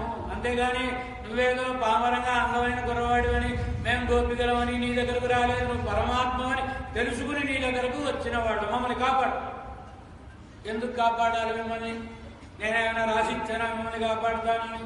మీ బాధలు మీరు పడండి అని అంటావేమో. ఆది నుంచి నువ్వే కాపాడడం మా అలవాటు. ప్రళయకాలంలో మేమందరం మూల ప్రకృతిలో పడి ఉన్న సమయంలో, అసలు జ్ఞానం ఉన్నా ఏమీ ఎరుగని సమయంలో ఎవడమైనా నిన్ను ప్రార్థించావా మమ్మల్ని సృష్టించు పరమాత్మ అని? మేము అడగలేదు. నువ్వే సృష్టి చేసిన వాడు. మేము నిలబడడం కోసమని జీవునితో పాటుగా లోపల శరీరం లోపల ప్రవేశించి ఉండి మమ్మల్ని నిలబెట్టి కరచరణాద్యవయవములను కలుగజేసి పనులను చేయించిన వాడివి నువ్వు. అండవిత్తులోకి పడిపోతే ఉద్ధరించిన వాడివి నువ్వు. ప్రళయకాలంలో స్వరూపనాశనం కాకుండా కడుపులో పెట్టుకుని కాపాడిన వాడివి నువ్వు. ఏమో ఆ రక్షణలు నాకేం తెలియదు, నేను కృష్ణుణ్ణి అంటావా? కృష్ణావతారంలో కూడా మాటి మాటికి నీవే మమ్మల్ని కాపాడినావు. ఎవడు మాటి మాటికి కాపాడడం అంటే విషజలాప్యయ వ్యాళ రాక్షస వర్షమారుత వైద్యుదానలా వృషమయాత్మజా విశ్వదోభయా దేవయం రక్షితా ముహు మాటి మాటికి రక్షితా నీ చేత రక్షింపబడేవాడు. రోజు మన ఇంటి ముంగిలిలో మనమే కళ్ళాపు చదువుకుని ముగ్గు వేసుకుంటున్నాం అనుకోండి. ఎవరో తల్లి వచ్చి, అమ్మ నేను 100 గుమ్మాల్లో ముగ్గులు వేస్తాను అనుకున్నానమ్మా, ముగ్గులు పోటీకి పెడుతున్నాను అని రోజు వచ్చి ఆవిడ ముగ్గులు వేసి పెడుతుంది అనుకో. 4 రోజులు చూసిన తర్వాత 5వ రోజున తెల్లవారు గంటల 5 గంటలకు మనం లేవం. ఎందుకు లేవనంటే ఆ తల్లి ఎవరో వచ్చి అలాగే తిరిగేసి ముగ్గులు పెట్టి పడిపోతుంది కదా అని మనం నిర్భరంగా ఉంటాం. అలా కాకపోతే పొద్దున్నే లేదు బాబు మరి ఇవన్నీ ముగ్గులు వేసే అలవాటు ఉన్న వాళ్ళకు అండి. అంచేత అంటే ఒకళ్ళు పని చేయడం అలవాటైన తర్వాత, మాటికి ఒకళ్ళు కాపాడడం అలవాటైన తర్వాత ఇక మనని మనం కాపాడుకునే ప్రయత్నం చేయం. అలా నువ్వు మాటికి మమ్మల్ని కాపాడుతూ నేనే మమ్మల్ని కాపాడేవాడిని అని అలవాటు చేసేసి మాటికి నువ్వే మమ్మల్ని కాపాడుతున్నావు కనుక ఇవాళ కూడా నువ్వే కాపాడాలి. ఎలా అని అంటే ఎప్పుడు కాపాడాను నేను?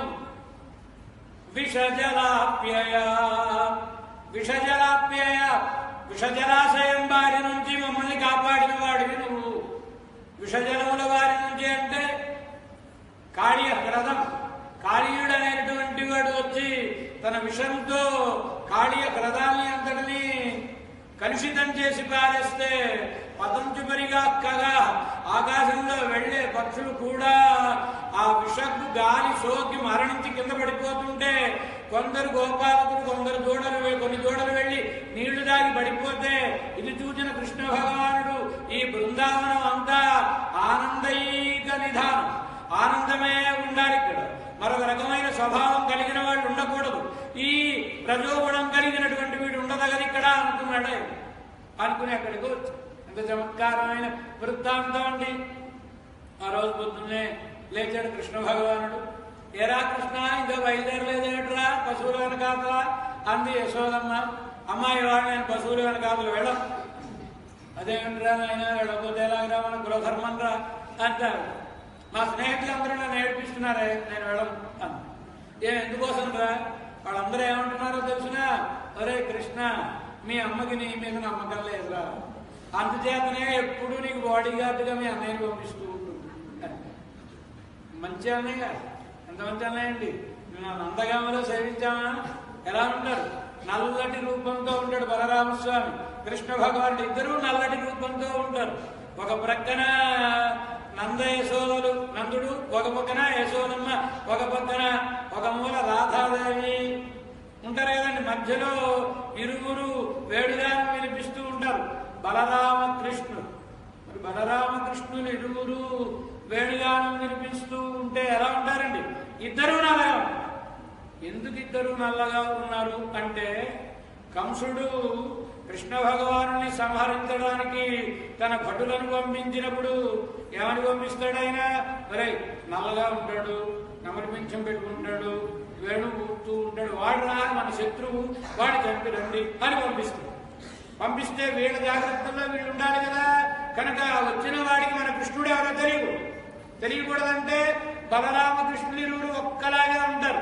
కనుక బలరామస్వామి కూడా పాపం నల్ల రంగు వేసుకుని, ఈయన ఓ వేణు పట్టుకుని, ఈయన కృష్ణుడిలాగే ఉంటాడంటే రాగానే వాడు కాస్త కొంచెం కన్ఫ్యూజ్ అయ్యి కృష్ణుడు అనుకుని బలరాముడి దగ్గరికి వెళ్ళాడు అనుకోండి. బలరాముడు బలాధిక్య బలం విదుహు అంటాడు కనుక మహర్షి. కనుక మహాబలశాలి కనుక వచ్చిన వాడిగా అక్కడ కొడితే వాడు మరణించడు. కనుక మా తమ్ముడికి నేను రక్షణగా ఉండాలని బలరామస్వామి అలా ఉంటాడు. ఎప్పుడైనా తలబడుతున్న పడతాడు వృత్తాంతం. ఇలా బలరామస్వామిని నీకు కాపుగా పంపిస్తుందా అంటే, నీ మీద నమ్మకం లేదు, మీ అమ్మగారు మా స్నేహితులు అందరూ అంటున్నారు, నేను మాత్రం దూడలు మేపుకుని రాలేనా, ఇవాళ అన్నయ్య వస్తే నేను వెళ్ళం అన్నది. అంటే పాప యశోదమ్మ ఏం చేస్తుంది? కొడుకంటే ముద్దు కదా. మరే బలరామ పోలేరా, ఇవాటికి నువ్వు ఇంట్లో ఉండిపో, కృష్ణుడు అప్పుడు పెడతాడే అని అనగానే మన కృష్ణ భగవాన్ పెంచాడు. అంత మేధావుడు ఆయన మొత్తం అంతా ప్రణాళిక వేసుకున్నాడు. వెళ్ళి కాళీయుడి సంగతి చూడాలి. కాళీయుడు అంటే ఎవరు? పాము. బలరాముడు ఎవరు? ఆదిశేషుడు పాము. కనుక అన్నగారు పక్కన ఉన్నాడు అనుకోండి, కాళీయుడి దగ్గరికి వెళితే ఒరే కుదురా వాడి పాపని వాడైపోతాడు స్వజాతీయమైన అభిమానం ఉంటుంది కదా, కనుక ఆ పామును కొట్టనవాడు. కనుక అన్నయ్య వస్తే పని జరగదు కనుక ఈయన రాకుండా వెళ్ళాడు కృష్ణ భగవాన్. బలరాముడు ఎంత కాపాడుకుంటున్నాడండి. యద్విశ్లేషలోపి కాళియభువో కోలాహలాయాభవత్. ఒక్క క్షణం కనుక బలరాముడు కృష్ణుడిని విడిచిపెట్టేశాడా, ఇదిగో వెళ్ళి వెళ్ళి పాము తల మీద కాలేశాడు. అలా కాపాడుకునేవాడు ఆయన. వచ్చాడు కృష్ణ భగవాన్. దృష్ట్వా దూషితం విలోక్య దూషితం కృష్ణ కృష్ణాం కృష్ణాహినా విభు అన్నగా చెప్పాడు శ్రీ సుఖ మహర్షి. కృష్ణను కృష్ణునిచే దూషితమైన దానిని కృష్ణుడు చూచెను అన్న. కృష్ణ అంటే శ్రీకృష్ణ భగవాన్, కృష్ణ అంటే యమునా. యమునా నది నల్లగా, ఎందుకు నల్లగా ఉంటుందండి? కృష్ణ భగవాను తలుచుకుని తలుచుకుని తలుచుకుని ఆ నల్లదనం ఏదో వచ్చి యమునా నదిగా అంటే, లేదా మనవాడు ఈతలు కొట్టి కొట్టి కొట్టి మనవాడు రంగు అంటేసిందో తెలియదు కానీ కృష్ణానది నల్లగా ఉంటుంది కనుక కృష్ణ. ఈ పాము కృష్ణ, నల్లడి పాము కనుక ఈయన కృష్ణుడు, ఆవిడ కృష్ణ, వీడు కృష్ణుడు. ముగ్గురు కృష్ణుడు ఉండడానికి వీలు లేదు అనుకున్నాడు ఆయన. కనుక ఈ పాముని ఇక్కడికి పంపించేయాలి. ఎలా ఆలోచించి అక్కడ ఒక కదంబ వృక్షం కనబడితే ఆ కదంబ వృక్షం మీదికి ఎక్కి ఆ పైనుంచి వాడి తలల మీదికి దుమికితే గట్టిగా దెబ్బ తగ్గుతుంది వాడికి అనుకుని చెట్టు మీదకి ఎక్కాడు. కృష్ణ కదంబమధిరుక్య తతోది తుంగం ఆస్ఫోట్య గాఢరసనం అభ్యపదతు విశోదే. సుఖ మహర్షి దర్శించి చెప్తున్నారు. కృష్ణ కదంబమధిరుక్య అతి తుంగం, బాగా ఎత్తైన కదంబ వృక్షాన్ని పైకి ఎక్కాడు కృష్ణ భగవాన్. ఎందుకోసం ఎత్తు నుంచి దుంకాడు. కానీ కాళీని విషాగ్నితోటి చుట్టూ ఉన్న చెట్లన్నీ మాడిపోయి ఉన్నాయి. ఈ ఒక్క చెట్టే పచ్చగా ఉంది. ఎలా ఉందండి? అన్ని చెట్లు మాడిపోయాయి కదా, ఈ చెట్టు కూడా మాడిపోవాలి కదా అంటే వ్యాఖ్యాతులు సమాధానం చెప్తారు. గరుత్మంతుడు తన తల్లి వినతాదేవి యొక్క దాస్యాన్ని తొలగించడం కోసమై అమృత కలశాన్ని ఇంద్రుడితో యుద్ధం చేసి అమృత కలశాన్ని తీసుకుని వచ్చే సమయంలో భవిష్యత్తులో శ్రీకృష్ణ భగవానుడు ఈ వృక్షాన్ని ఎక్కాల్సిన అవసరం ఉంటుందని తెలిసిన వాడు కనుక అమృత కలశాన్ని ఒక్క క్షణం ఆ వృక్షం మీద ఉంచిపెట్టాడు. అందుచేత ఈ వృక్షం మాత్రం మాడిపోకుండా అలా కాకపోయినా శ్రీకృష్ణ భగవాను పాదస్పర్శం సోకితే వాడిపోయిన చెట్టు అయినా మళ్ళా చికిత్సగా ఏం చేస్తుంది? చిగురుస్తుంది. చెట్టు ఎక్కడు పైకి ఎక్కడి. ఇప్పుడు మళ్ళా యుద్ధం చేస్తుంటే మా వాళ్ళందరూ చూస్తూ ఉంటారు. ఆ మధ్యలో కండువా జారిపోయినారు. క్షేమ క్షేమ అంటారని ఇప్పుడే కండువ గట్టిగా కట్టుకోవాలి. యుద్ధం చేసేటప్పుడు మళ్ళీ యుద్ధం చేయాలంటే ఏం చేస్తారంటే ముందు గట్టిగా బిగించి కట్టుకుంటారు కదా. కటిచేలంబు బిగించి పింఛమున జక్కం గొప్పు బంధించి దోస్తట సంస్ఫారణమాచరించి చరణద్వంద్వం దుఃఖీలించి తత్కుట శాఖాగ్రము మీది నుండి ఉరికెన్ గోపాల సింహంబు దిక్తటముమ్రో ప్రదంబులో గుబగుబధ్వానంబరూనంబుగన్. యుద్ధం చేయడానికి ముందు సన్నద్ధమయ్యే రీతులని చెప్తున్నాడు. కటిచేలంబు బిగించి నడుము గట్టిగా కండుగా బిగించి మరి యుద్ధం చేస్తున్నాడు. మళ్ళీ కొప్పు ముడి వీడిపోతే మళ్ళీ మధ్యలో కొప్పు సర్దుకోవడం ఆలస్యం అవుతుంది గనక పింఛమున జక్కం గొప్పు బంధించి ఏమన్నా చెప్తున్నారండి. అప్పుడప్పుడు మనం చూస్తూ ఉంటాం సన్నివేశాలు. ఏమని ఆ ఏడ్చే సమయంలో కూడా ఒకసారి అన్నం తెప్పించుకుని ఒకసారి చూసుకుని మళ్ళీ, ఎందుకంటే అన్నం చెడిపోకూడదు కదండి. అలాగే అంటే నాటకాల్లో వాటిలో మరి జాగ్రత్తగా అలాగే ఉంటాయి కదండి. వాటికి వచ్చి టచ్అప్లు ఏవో చేస్తుంటారా అలాగా. మరి ఈయన యుద్ధం చేస్తున్నప్పుడు ఆ నెమలి పింఛం కొంచెం పక్కకు వెళ్ళిపోయింది అనుకోండి, అన్నం చెడిపోతుంది. కనుక ఆ నెమలి పింఛం కదలకుండా ఉండాలంటే గట్టిగా బిగించి కట్టాలి. కనుక నెమలి పింఛంతో బిగించి కట్టాడు ఆయన. పింఛమున జక్కం గొప్పు బంధించి దోస్తట సంస్ఫాలనమాచరించి. మరి ఆ మూడ్లోకి రావాలి కదా, హుషారు కలగాలిగా. అంటే ఓసారి భుజాలు చరుచుకుని ఉత్సాహం కోసం అప్పుడప్పుడు మనం ఈ మల్ల రంగాల దగ్గర చూసుకుంటాం కదండి. ఒకసారి గుంజీలు తీయడం, లేచి నిలబడడం, ఒకసారిగా కొట్టుకోవడం, ఇవన్నీ ఆ లోపలికి ఉరికే ముందు చేసే పనులు. అలా కృష్ణ భగవానుడు కూడా దోస్తట సంస్ఫాలనమాచరించి చరణద్వంద్వంబు కీలించి, రెండు పాదములు దగ్గరికి చేర్చుకున్నాడు. అంటే గురి చూచి వాడి శిరస్సు మీద ఉరగాలి గనక దగ్గరికి చేర్చుకుని ఇప్పుడు ఊరికడ ఎలా ఉరిగాడండి ఈయన? అంతవరకు స్తబ్దంగా ఉంది ఆక్రమం. ఎందుచేత గాళీయుడిని చోటికి ఎవడు రాదు, ఏ పక్షులు తిరగవు, ఏ ప్రాణులు ఉండవు కనుక స్తబ్దంగా ఉంది. కృష్ణ భగవానుడు ఎప్పుడైనా మన పిల్లవాడు స్కూల్ నుంచి వచ్చాడా లేదా, ఇంటి దగ్గర నుంచి వచ్చిన నాన్నగారికి ఒకసారి ఆ లోపలికి వెళ్ళి చూస్తే తెలిసిపోతుంది. మనవాడు వచ్చాడంటే ఆ పుస్తకాలు అమ్మలకు విసిరేసి, జోడి ఇమ్మలకు విసిరేసి అన్ని కదిలిపోయిందంటే మా వాడు వచ్చాడు అని అర్థం. అలా మన కృష్ణ భగవానుడికి నిద్రపోతే నచ్చదు, అంతా మారిపోవాలి. అంత రెండు సెట్టలండి కృష్ణ భగవానుడు అంటే. ఓ పద్ధతిలో రామచంద్రుడు బుద్ధిభూషణుడు కనుక వాళ్ళ తాతగారు పెట్టుకున్న కిరీటం, ఎప్పుడో ఇక్ష్వాకు గారు వేసుకున్న నెక్లెస్, ఇవే వేసుకుంటాడు సింహాసనం మీద కూర్చుంటే మరి ఆచారం. మన కృష్ణ భగవానుడు వాళ్ళు వీళ్ళు ధరిత్రం, మనం ధరిత్రమండి. మనం ఏం ధరిస్తే అదే లోకం ధరి, అంతే కదండి. మనకి ఇష్టమైన వాళ్ళు ఎవరో ఉంటారుగా, పనికొచ్చేవాళ్ళు పనికిరాని వాళ్ళు. వాడు ఏం ధరిస్తే వీళ్ళు కూడా అలా, వాడు ఇలా తలంచి మాట్లాడితే ఫోన్ వీడు అలాగే మాట్లాడు, వాడు ఏం కట్టుకుంటే వీడు అదే కట్టుకుంటాడు. ఇలా ఇక్కడిక్కడ ప్యాచ్ వర్క్లు కర్మ కాడితే, ఎప్పుడైనా చిరుగు పడితే మరో లాగు తడుపుకోవడానికి యోగం లేకపోతే ప్యాచ్లు వేసి లాగు తడుపుకోవాలి. కానీ చింపించుకుని మరీ ప్యాచ్లు వేసుకుని తడుపుకుంటున్నారా లేదు, ఇవన్నీ ఫ్యాషన్స్. ఇవన్నీ లోకంలో సృష్టించేవాడు కృష్ణ భగవాన్ కనుక ఈ మామూలు వజ్రాభరణాలు రత్నాభరణాలు కాదండి. ఫ్యాషన్ అంటే ఏంటో తెలిసిన గురువింద గింజ పూలు గింజలు, ఈ గురువింద గింజలతో ఓ మాల, ఇవన్నీ ఏంటండి పూసలు వాటితోటి మారడాలి అంటే ఇదో కొత్త అలంకారం లోకానికి పరిచయం చేస్తుంది. కనుక భగవంతుడు వచ్చాడంటే మార్పు రావాల్సిందే. కృష్ణ భగవానుడు వచ్చాడంటే ఇలా నిద్రాణం ఉంటే నాకు నచ్చదని ఒక్కసారి గుబగుబధ్వానంబనూనంబుగా ఒక్కసారి ఉరికేటప్పటికీ నీరంతా పైకి లేచింది. ఎంత పైకి లేచింది? యమునా నది జలములు ఎంత పైకి లేచాయంటే వెళ్ళి వైకుంఠానికి తగిలాయి. ఎందుకు తగిలాయి? ఏ వైకుంఠమా, విరజా నది చూడు, నీకు ఈ భాగ్యం ఉందా? ఎప్పుడైనా ఆ వైకుంఠం ఒడ్డునే ఉంటారు. విరజా నది పరమాత్మ ఎప్పుడైనా ఈత కొట్టాడా, స్నానం చేశాడా? కానీ చూడు మా యమునా నదిలో పరమాత్మ దిగి తన వీర విహారం చూపిస్తున్నాడు. ఈ భాగ్యం లేకుండా అని మరి గొప్పతనం కలిగిందంటే 10 మంది చూడాలి, తెలియాలి కదండి.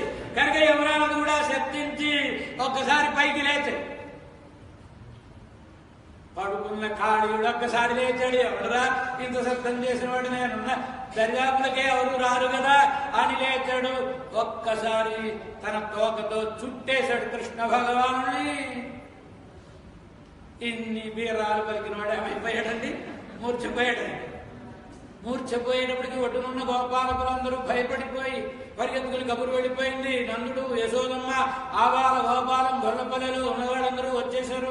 పాపం యశోదాదేవి గుండెలు బాదుకుని, అయ్యో నాయన కృష్ణ లేదా పోదా, 10 తరాలు తిన్నా తరగని సంపదరా ఉంది, అయినా కులవృత్తిని విడిచిపెట్టకూడదు, ఆచారం జడగొట్టుకోకూడదని నీకు బెత్తం ఇచ్చి నిన్ను పశువుల వెనకాల ఎందుకు పంపించినాన్రా?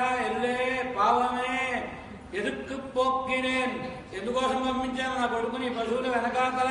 అయ్యో ఎంత పాపం, ఎంత పాపం! ఆ పాము ఎన్నిసార్లు కాటు వేసిందో, ఆ పాము చుట్టుకున్నప్పుడు ఎన్నిసార్లు అమ్మా అమ్మా అని భయంతో నువ్వు అన్నావో, నేను దగ్గర లేకపోయానే ఆ సమయానికి పాపం దుఃఖిస్తుంది ఆవిడ. అందరూ దుఃఖిస్తున్నారు.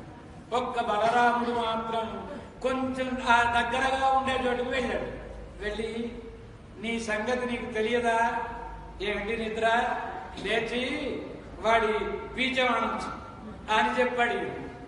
చెప్పిన తర్వాత లేచాడు. ఎందుకోసమని నాటకం. కృష్ణ భగవానుడు అంటే మహామేధావి.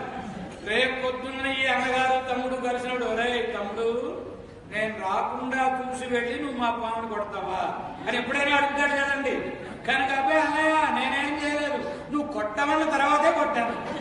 కనుక ఇది కూడా మళ్ళా బలరామస్వామికి. కనుక ఆయన వచ్చేదాకా పడుకుని అడిగాడు. ఆయన అనుమతి, అన్నగారి అనుమతి వచ్చేసిన తర్వాత ఇంకా ఒక్కసారి లేచాడు. ఎందుకు పడుకోవాలండి కృష్ణ భగవాన్? కొందరు వీక్నెస్. ఏమిటి వీక్నెస్? ఉపన్యాసం వింటే నిద్రపోవడం కొందరు వీక్నెస్. కొందరికి రకరకాల వీక్నెస్లు ఉంటాయి కదండి. ఏమైనా ఆ మాత్రం ఈ మాత్రం జారపడ్డానికి దొరికితే నిద్రపోవడం వీక్నెస్. మన కృష్ణ భగవానికి పాము తగిలితే నిద్రపోవడం వీక్నెస్. నారాయణుడు కదా, పాము మీద పడుకునేవాడు కదండి ఈయన. కనుక ఇప్పుడు పాము సోకగానే పాత అలవాటు ప్రకారం నిద్ర పట్టేసి ఉంటుంది. ఎప్పుడైతే బలరాముడు వచ్చి తట్టాడో వెంటనే లేచాడు. లేచి హస్తేలని పీఠ్యవాలం ఓ చేస్తాడు, తోక పట్టుకున్నాడు. ఒకసారి పైకి ఎగిరాడు, వాడి తరల మీద ఉరికాడు. నాట్యం చేయడం ననర్త ఆది కళా గురు ననర్త. ఏమంటాడండి? ఆది కళా గురు నడిన లోచన విఖ్యాత నర్తకుండు నిత్య నైపుణమున వేర్చి నృత్యమాడే. నడినలోచన విఖ్యాత నర్తకుండు ఎలాంటి వాడండి? పద్మముల లాంటి కన్నులు కలిగిన పరమాత్మ నాట్యం చేస్తుంటే, నాట్యం అంటే మామూలు నాట్యం అండి, కాళీయుడి మీద నాట్యం అంటే వాడు బుస్ బుస్మంటూ ఉంటాడు. శిరో ననమతే, ఏ తల పైకెత్తుతాడో ఆ తల మీద తనుదను ఇలా చారీ విశేషేణ అంటారు కోరతాడు. కృష్ణ భగవానుడు కాళీని మీద చేసిన నాట్యానికి ఏం పేరు? చారీ నృత్యము అని పేరు. చారీ నృత్యం అంటే అర్థం ఏమిటండి? మన వాళ్ళకి అనుభవంలో ఉంది. చిన్నప్పుడు ఆడుకునేవారు ఆటలు, ఇప్పుడు పోయి ఇప్పుడు అన్ని ఈ సెల్ ఫోన్లతో ఆటలు, కంప్యూటర్లతో ఆటలు వచ్చేసాయి. కానీ తొక్కుడు బిళ్ళ ఇలాంటి ఆటలన్నీ ఉంటాయి కదండి. అలా కృష్ణ భగవానుడు కూడా అవే ఆటలు. ఏమాట? ఈ గెంతినప్పుడు ఒక తల విడిచిపెట్టి ఒకటో తల, మూడో తల, ఐదో తల, ఏడో తల, ఇలా ఒక తల విడిచిపెట్టి వెళ్ళడం. మళ్ళీ అటు నుంచి వచ్చినప్పుడు రెండో తల, నాలుగో తల, మళ్ళీ దేని విడిచిపెట్టడు. ఇలా ఒక్కొక్క తలని తాకుతుంది. ఎందుకని? ఒక్కొక్క తన్నుకు వాడు విషం కప్పుకుంటున్నాడు. విషం ఎక్కువ అవడం వలన వాడికి అహంకారం ఎక్కువైంది. అందువలన కదా అందరినీ బాధిస్తున్నాడు. ఇప్పుడు ఆ విషం తగ్గితే అహంకారం తగ్గుతుంది. కనుక ఏ తల పైకెత్తితే అక్కడ ఒకసారి నాట్యం ననర్త ఆది గురువు ననర్త. ఎవరైనా విఖ్యాత నర్తకుండు. పోతన గారు చెప్పినవాడు ఏమంటాడు? ప్రఖ్యాత నర్తకుడు. దీనికి కూడా మూలం వ్యాసుడే. ఆది గురువు. అసలు అందరికంటే గొప్ప నర్తకుడు ఎవరండి? శ్రీకృష్ణ భగవానుడే. చెప్తున్నాడు ఆయన. కృష్ణ భగవానుడు అంటే పూర్వం వాళ్ళు వెళ్ళిన మార్గంలో వెళ్ళడండి ఆయన. ఏమంటే మీరు నాట్య ప్రదర్శనలు చూస్తున్నారా? ఓ బోళ్ళని చూసాం. ఎలాంటి నాట్య ప్రదర్శనలు చూశారు? పళ్ళ మీద నాట్యం చేయడం చూసాం, చెంబు మీద నాట్యం చేయడం చూసాం, పాము మీద నాట్యం చేయడం ఎవడైనా చూసారా? నేనే పాము మీద నాట్యం చేసినాడు. కనుక ఆది కళా గురువు ననర్త నాట్యం చేశాడు. ఏమన్నగా ఉందండి నాకు. లోలాపతరణ లీలాతిక్షరిత ఆలాహలే నిజపణే నృత్యం తమ ప్రతిహ కృత్యం తమ ప్రతిమ అత్యంత చారువపుషం దేవాదిభిః సమయ సేవాదరధ్వరిత హేవాఘోషముఖరైః దృష్టావధానమధ దుష్టావసౌరిరైః ఇష్టావరోధ సహితః. ఏమన్నా నాట్యం చేశాడంటే ఆయన కృష్ణ భగవానుడు. ఒక్కసారి ఆ పాము పడగల మీదకి ఎక్కేటప్పటికి చిన్నపిల్లవాడు కదండి, భలే మెత్తగా ఉందే, భలే మెత్తగా ఉందే అనుకుంటున్నాడు. మరి మెత్తగా ఉండదండి. ఉత్తమ జాతికి చెందిన సత్వానికి ఉండే లక్షణములలో మృదుత్వం ఒక లక్షణం, మెల్లగా మెత్తగా ఉండడం, పరిమళం కలిగి ఉండడం ఒక లక్షణం. కనుక వీడు ఉత్తమ జాతికి చెందిన సత్వమే కదా కాళీయుడు. కనుక మెత్తగా ఉన్నాయి కనుక చంటి పిల్లవాడు పరుపు ఎక్కితే కొత్త పరుపు కొని ఇంట్లో వేస్తే తొక్కినట్టుగా ఈయనకు ఆనందంగా ఉంది, గెంటుతున్నాడు భలే భలే. వాడికి ప్రాణ సంకటంగా ఉంది. ఒక్కొక్క తన్నుకి వాడికి కాస్త ప్రాణాలు పోతున్నట్టుంది. కనుక లోలాపతరణ లీలాతిక్షరిత హారాహలే నిజపణే. నిజంగా భగవానుడే కానీ వీడిని చంపాలని ఒక్క తన్ను తనితే వాడు బతుకుతాడండి. కనుక ఆయన కోపం లీలగా గెలుతున్నాడు. ఈయన లీలగా తిరుగుతూ ఉంటే వాడికి ఆ విషం కొంచెం కొంచెం కొంచెం కొంచెం కప్పు. ఇలా నాట్యం చేస్తుంటే ఎలా ఉందండి, గొప్ప ఒక నాట్య ప్రదర్శన ఇవ్వాలంటే ఎన్ని హంగులు ఉండాలండి దానికి. భక్తి నాట్యం చేస్తే ఏమైనా రుచి బాగుంటుందా, దర్శనీయంగా ఉంటుందా? దానికి తగిన మృదంగ వాయిద్యం అది ఉండాలి కదా. ఇప్పుడు కృష్ణ భగవానుడు ఎవరికి చెప్పకుండా వచ్చేసాడు. మృదంగ వాద్యం అంటే ఎక్కడి నుంచి వస్తుంది? యమునాదీకి మృదంగ వాద్యములు మ్రోయన్. ఎర్రనగర్ అందంగా చెప్పి యమునా నది అనుకుందిట, నాలో ఉండే కాలుష్యాన్నంతా పోగొడుతున్నాడు ఈయన నాట్యం చేస్తున్నాడు. మరి చేసినప్పుడు దానికి మృదంగ వాయిద్యం ఎవరు ఇస్తారు? నా అవసరం కనుక నేనే కలుగజేయాలని యమునా నది ఆనందంతో తన తరంగములతో ఒడ్డును లయబద్ధంగా కొడుతూ ఉంటే అదే మృదంగధ్వానం.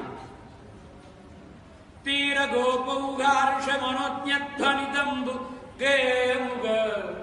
తీరంలో ఉండే గోపాలకులందరూ ఉన్నారు కదండి, వీళ్ళందరూ కూడా రాధే కృష్ణ రాధే కృష్ణ అని గట్టిగా అంటూ ఉంటే అందరూ గోపాలకులే, అందరి సంస్కారం ఒకటే, అందరి ఆనందం ఒకటే, అందరి ప్రేమ ఒకటే గనక వీళ్ళందరి నుంచి వచ్చే శబ్దం కూడా లయబద్ధంగా ఉండేటప్పటికీ అది ఒక అందమైన పాట. అంతేనా? తుమ్మెదలు ఝంకారం చేస్తుంటే గాయక సుగానంబుగాగ అంటాడు పోతుంది. అంతేనా? నర్తనశాల లోకంలో ఎక్కడ అలాంటి నర్తనశాల లేదు. ఎలాంటి నర్తనశాల అండి?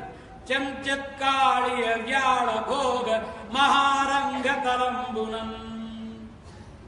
పరమాత్మ సాధారణంగా నర్తనశాల గట్టిగా ఉండాలి. వేసినప్పుడే చూసుకుంటూ ఉంటారు కదా, తొక్కి కదలకుండా ఉంటుందా, చప్పుడు లేకుండా ఉంటుందా అని. కానీ విచిత్రం ఏమిటంటే ఎక్కడైనా నర్తనశాల మీద నర్తకుడు కదులుతాడు, ఇక్కడ నర్తకుడి నాట్యానికి అనుగుణంగా నర్తనశాల కదులుతాడు. ఆయన తన్నే కొద్దీ బాధతోటి వీడు కదులుతున్నాడు కదా, కనుక కాళీయుడు కదులుతున్నాడు కనుక నర్తనశాల కదులుతాడు. ఇంతేనండి. కాళీయుని యొక్క పణములలో ఉండే మణుల కాంతి సీరియల్ సెట్లు అమర్చినట్టుగా ఉందండి.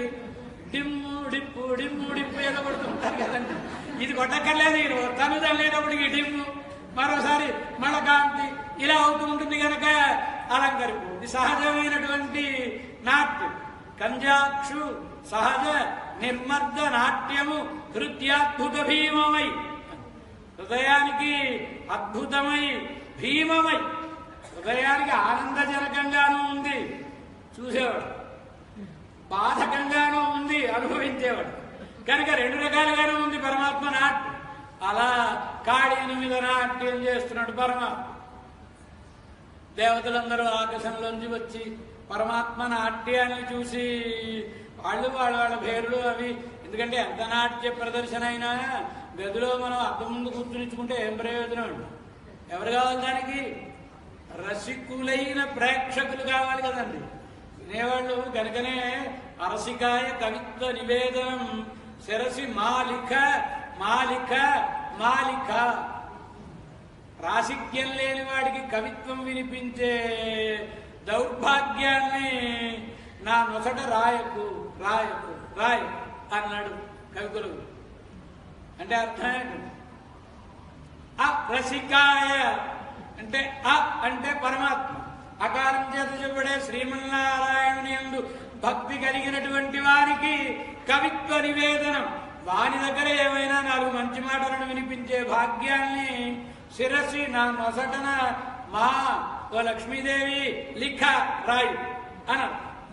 అరసికాయ అరసికుడైతే వాడికి వినిపించే దౌర్భాగ్యం. ఎందుకంటే వీడి పాపం కవిత్వం వినిపిస్తుంటే వాడేదో ఇంకోటేదో చూస్తూ వాడికి ఏం అర్థం కాదు. కనుక మంచి నాట్య ప్రదర్శన ఇస్తే సరిపోదు, దాన్ని చూచి ఆనందించే రాసిక్యం కలిగిన ప్రేక్షకులు కావు. దివి నుండి వీక్షించు దివిజ గంధర్వాది జనులు సభాసీన జనులుగాగా. రంభాత్యప్సరసల నాట్యాన్ని తిలకిస్తూ ఉండే దేవతలు మొదలైన వాళ్ళందరూ పరమాత్మ నాట్యం చూసి ఎంత దివ్యంగా ఉంది అనుకుంటున్నారు కనుక మంచి ప్రేక్షకులు కూడా దొరికి నాట్యం చేస్తే పొగరు అణిగింది. ఇంతలో కాళీయ పత్నులు వచ్చారు, పరమాత్మను ప్రార్థించారు. సరే, న్యాయో హి దండ కృతగిల్ విశేషని అని చమత్కారంగా చెప్పారండి.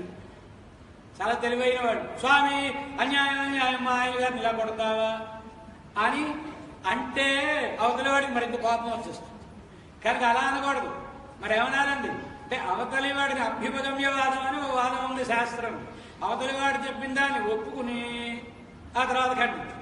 అలా కృష్ణ భగవానుడు చేసిన పనిని ఒప్పుకుని ఆ తర్వాత స్వామి ఇలా కాదని చెప్పు. కనుక పరమాత్మ వాళ్ళు ఆయన తంటుంటే ఏమని చెప్తుందండి ఈ గోపిక గారు, ఈ భార్య వచ్చి కాళీయపత్ని, న్యాయో హి దండ కృతకిల్ విశేష్. అవును, మా ఆయన తప్పు చేశాడు, మరి దండించడం న్యాయమే కదా, నేను చేయలేని పని నువ్వు చేశావు ఆయన.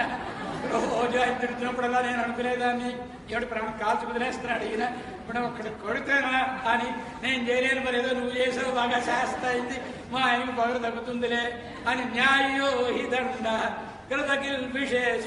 అంటే పరమాత్మ నువ్వు తప్పు చేసావు అనడం లేదు. తవావతార కల నిగ్రహాయ, మరి కనుల్ని నిగ్రహించడం కోసమే కదా నీ అవతారం, అంతే నువ్వు చేయాల్సిన పని చేసావు కానీ అని ఇప్పుడు వీళ్ళ ప్రార్థన ఏదో వినిపిస్తారు పరమాత్మ. ఏమిటరా కాళీయపత్రులారా, స్వామి మా ఆయన మా ఎరుకలో ఎప్పుడు ఒక్క పుణ్యము చేసి ఎరుగడు. అసలు పుణ్యం చేస్తే పాము జన్మ ఎందుకు వస్తుంది? పూర్వజన్మలో పుణ్యం లేదు, ఈ జన్మలో పుణ్యం చేయలేదు, కానీ ఇంత అదృష్టం ఆయనకి ఎలా కలిగింది? ఏం అదృష్టం? బహుకాలంబు తపించి వ్రతములు పాటించి కామించి నీ మహనీయోజ్వల పాదరేణు కణ సంస్పర్శాధికారంబు శ్రీ మహిళారత్నము తొల్లిగాంచే ఇదనే వంబేమియున్లే ఈయహి నీ పాదయుగాహతింబడయుట అత్యద్భుతం భీశ్వరా. నీ పాదారవిందములు పట్టుకోవాలని లక్ష్మీదేవి బహుకాలంబు తప్పించి, ఎంతకాలం తప్పించిందండి, ఎంతకాలం తప్పించిందండి? వ్రతములు పాటించి, ఎన్ని వ్రతాలు చేసింది? కామించి, ఎలాగైనా నేను పరమాత్మ పాదవార విందముల దగ్గర చేరగలుగుతానా అని కామించి తపస్సులు చేసి పొందింది. శ్రీలలనాచరత్తపు తపస్సు చేసింది. గోపికలు శ్రీకృష్ణ భగవానునితో రాసం ఆడుతుంటే చూచి లక్ష్మీదేవికి తనకు కూడా భగవంతునితో రాసం ఆడాలి అనే కోరిక కలిగింది. కానీ గోపికలకు తప్ప రాసములో లక్ష్మీదేవికి కూడా ప్రవేశం లేదు. ఎలా? గోపిక అయితేనే ప్రవేశం తప్ప గోపిక కాకపోతే ప్రవేశం లేదు. బిల్వవనం ఉంది ఇక్కడ. బిల్వవనంలో లక్ష్మీదేవి తపస్సు చేస్తోంది. ఈనాటికి మహారాసంలో ప్రవేశం కోసం గోపికలు చెప్తారు, స్వామి లక్ష్మీదేవి కూడా నీ పాదారవిందముల దగ్గర జాగా భృత్య జుష్ట. భగవంతుని పాదారవిందములంటే హృదయం అనేది లక్ష్మీదేవికి ఒక్కతకే ఇచ్చాడాయన, కానీ పాదారవిందములు ఆయనవి కాదు, భక్తులందరూ. అయినా సరే వాళ్ళతో కూడా పంచుకుంటాననైనా పాదముల దగ్గర స్థానం ఏర్పరుచుకుంది లక్ష్మీదేవి. ఎంత తపస్సు చేసింది. అలాంటిది మా ఆయన గారు ఏ పుణ్యం చేయలేదు, నువ్వు వచ్చి ఆయన శిరస్సు మీద నాట్యం చేసావు అంటే ఎంత భాగ్యం కలిగింది, ఎంత పుణ్యం, ఏం పుణ్యం చేసుకున్నాడు ఈయన అంటారు వాళ్ళు. ప్రార్థించారు పరమాత్మని, వాడు ప్రార్థించాడు, అనుగ్రహించాడు. ఇప్పుడు కాళీయుని గారి నుంచి కాపాడినావునా ఎవరి కోసమని? మా కోసమని. మేమందరం మంచినీళ్ళు తాగడం కోసమని, కాలుష్యం పోవడం కోసమని, మమ్మల్ని కాపాడడం కోసమని కాళీయుని మీద నాట్యం చేశావు. మిగతా రక్షణలన్నీ ముహు మాటి మాటికి చేసావు పరమాత్మ నువ్వు. కనుక ఇన్నాళ్ళు నిన్నెవళ్ళు కాపాడమను, ఇన్నాళ్ళు కాపాడేవారికి ఇంకా కూడా కాపాడాల్సింది. కనుక నువ్వే మాకు దర్శనం ఇవ్వాలి పరమాత్మ. ప్రార్థించారు పరమాత్మ. ఎక్కడ కృష్ణ భగవానుడి మాట వినబడలేదు. కాంత కామదం శిరసిద్ధేహిన శ్రీకరగ్రహం. నీ పాదార విందములను మా శిరసు మీద ఉంచు పరమాత్మ. నా పాదార విందములు మీ శిరసు మీద ఉంటారు ఎందుకు అన్నాడు ఆయన. ఆ పాదార విందాలు నీవు కావు. ఓహో, ఈ పాదార విందాలు నాకు కాకపోతే ఎవరెవర్రా? మా తాలూకు ఒక ఆవిడ ఉంది. ఎవరావిడ? లక్ష్మీదేవి. శ్రీకరగ్రహం. లక్ష్మీదేవి కరములతో పట్టబడిన పాదములు గనక అవి లక్ష్మీదేవి సొత్తు. మరి అమ్మగారి సొత్తు ఏదైనా పిల్లలకి చెందుతుందా లేదా? చెందుతుంది కదా. మరి ఆడపిల్లలు కూడా సంబరపడతారా లేదా అని అగ్రసలు అవి పెట్టుకోవాలి. కనుక ఆ పాదాల విన్నాను కూడా మేమే సెలసును ధరించాలి. మా సొత్తు స్త్రీధన అన్నది కనుక మేము ధరించాల్సిందే. శిరసిధేహిన శ్రీకరగ్రహం. ప్రార్థించు, పలకలు పరమాత్మకు విజ్ఞాపనం చేస్తూ పతిసుతాంగయ భ్రాతృబాంధవా అతి విలంఘ్యతే అచ్యుతాగతా గతి విదస్తవ ఉత్కీతమోహితా కితవయోషితా కస్త్యజేన్నిసి. కృష్ణ గతివిద. గోపికలారా, అసలు మిమ్మల్ని ఎవరు రమ్మన్నారు? నేనేదో తప్పు చేసినట్టు, నేనేదో నేరం చేసినట్టు నన్ను ఆడిపోసుకుంటున్నారు మీరు. ఎవడు రమ్మన్నారా మిమ్మల్ని? నువ్వే. నేనెప్పుడు పిలిచాను మిమ్మల్ని? తవోద్గీత మోహిత. వేణుగానంలో మా పేర్లన్నీ పిలిచావా లేదా? కనుక వేణువుతో పిలిచిన వాడివి నువ్వు. గతివిద. తెలుసును అసలు నీ సంగతి మొదటి నుంచి అనుమానమే. గతివిద. ఈ కృష్ణుడి దగ్గరికి వెళుతున్నాం మనం. రేపు పొద్దున ఇంటికి వెళితే ఇంటి దగ్గర వాళ్ళు రాణిస్తారా మనల్ని? ఈయన అని నిజంగా ఏలుకుంటాడా అని తెలిసినా ఏం చేయాలి ఆయన? నీ మీద ప్రేమ పరిగెత్తుకుని వచ్చేలా చేస్తే వచ్చాం. అంతే ఆగత. నీ దగ్గరికి వచ్చాం మేము. కితవ యోషిత కస్త్యజేసి. ఆడపిల్లలం, అర్ధరాత్రి, అడవి. ఈ అడవిలో ఎవడైనా విడిచిపెట్టేస్తారయ్యా అని ప్రార్థించు అంటే ఇది విన్న తర్వాత పరమాత్మ అర్జునుడికి పాఠం చెప్పు. సర్వధర్మాన్ పరిత్యజ్య మామేకం శరణం వ్రజ. ఎలా ఉండాలి? పరమాత్మని ఆశ్రయించడం అంటే ఇతరమైనవేవి రక్షకములు కావు అని వాటిని విడిచిపెట్టి పరమాత్మను ఆశ్రయించాలి. పతి శుద్ధ అన్వయ భ్రాతృబాంధవాన్. పతి శాసించేవాడు, శుద్ధ అనువర్తించేవాడు, అన్వయ బంధువులు చుట్టాలు మొదలైన వంశంలో వాళ్ళందరూ కూడా దోషం చెప్పేవాడు. అలాంటి వాళ్ళందరినీ విడిచిపెట్టి నీవే రక్షకుడు అని నీ దగ్గరికి వచ్చు. ఇంకా అనుగ్రహించకపోతే న్యాయమా అని పరమాత్మను ప్రార్థన. తరువాత విశేషాన్ని రేపటి దినం మనం అనుసంధానం చేస్తాం. ఓం హరయే నమః.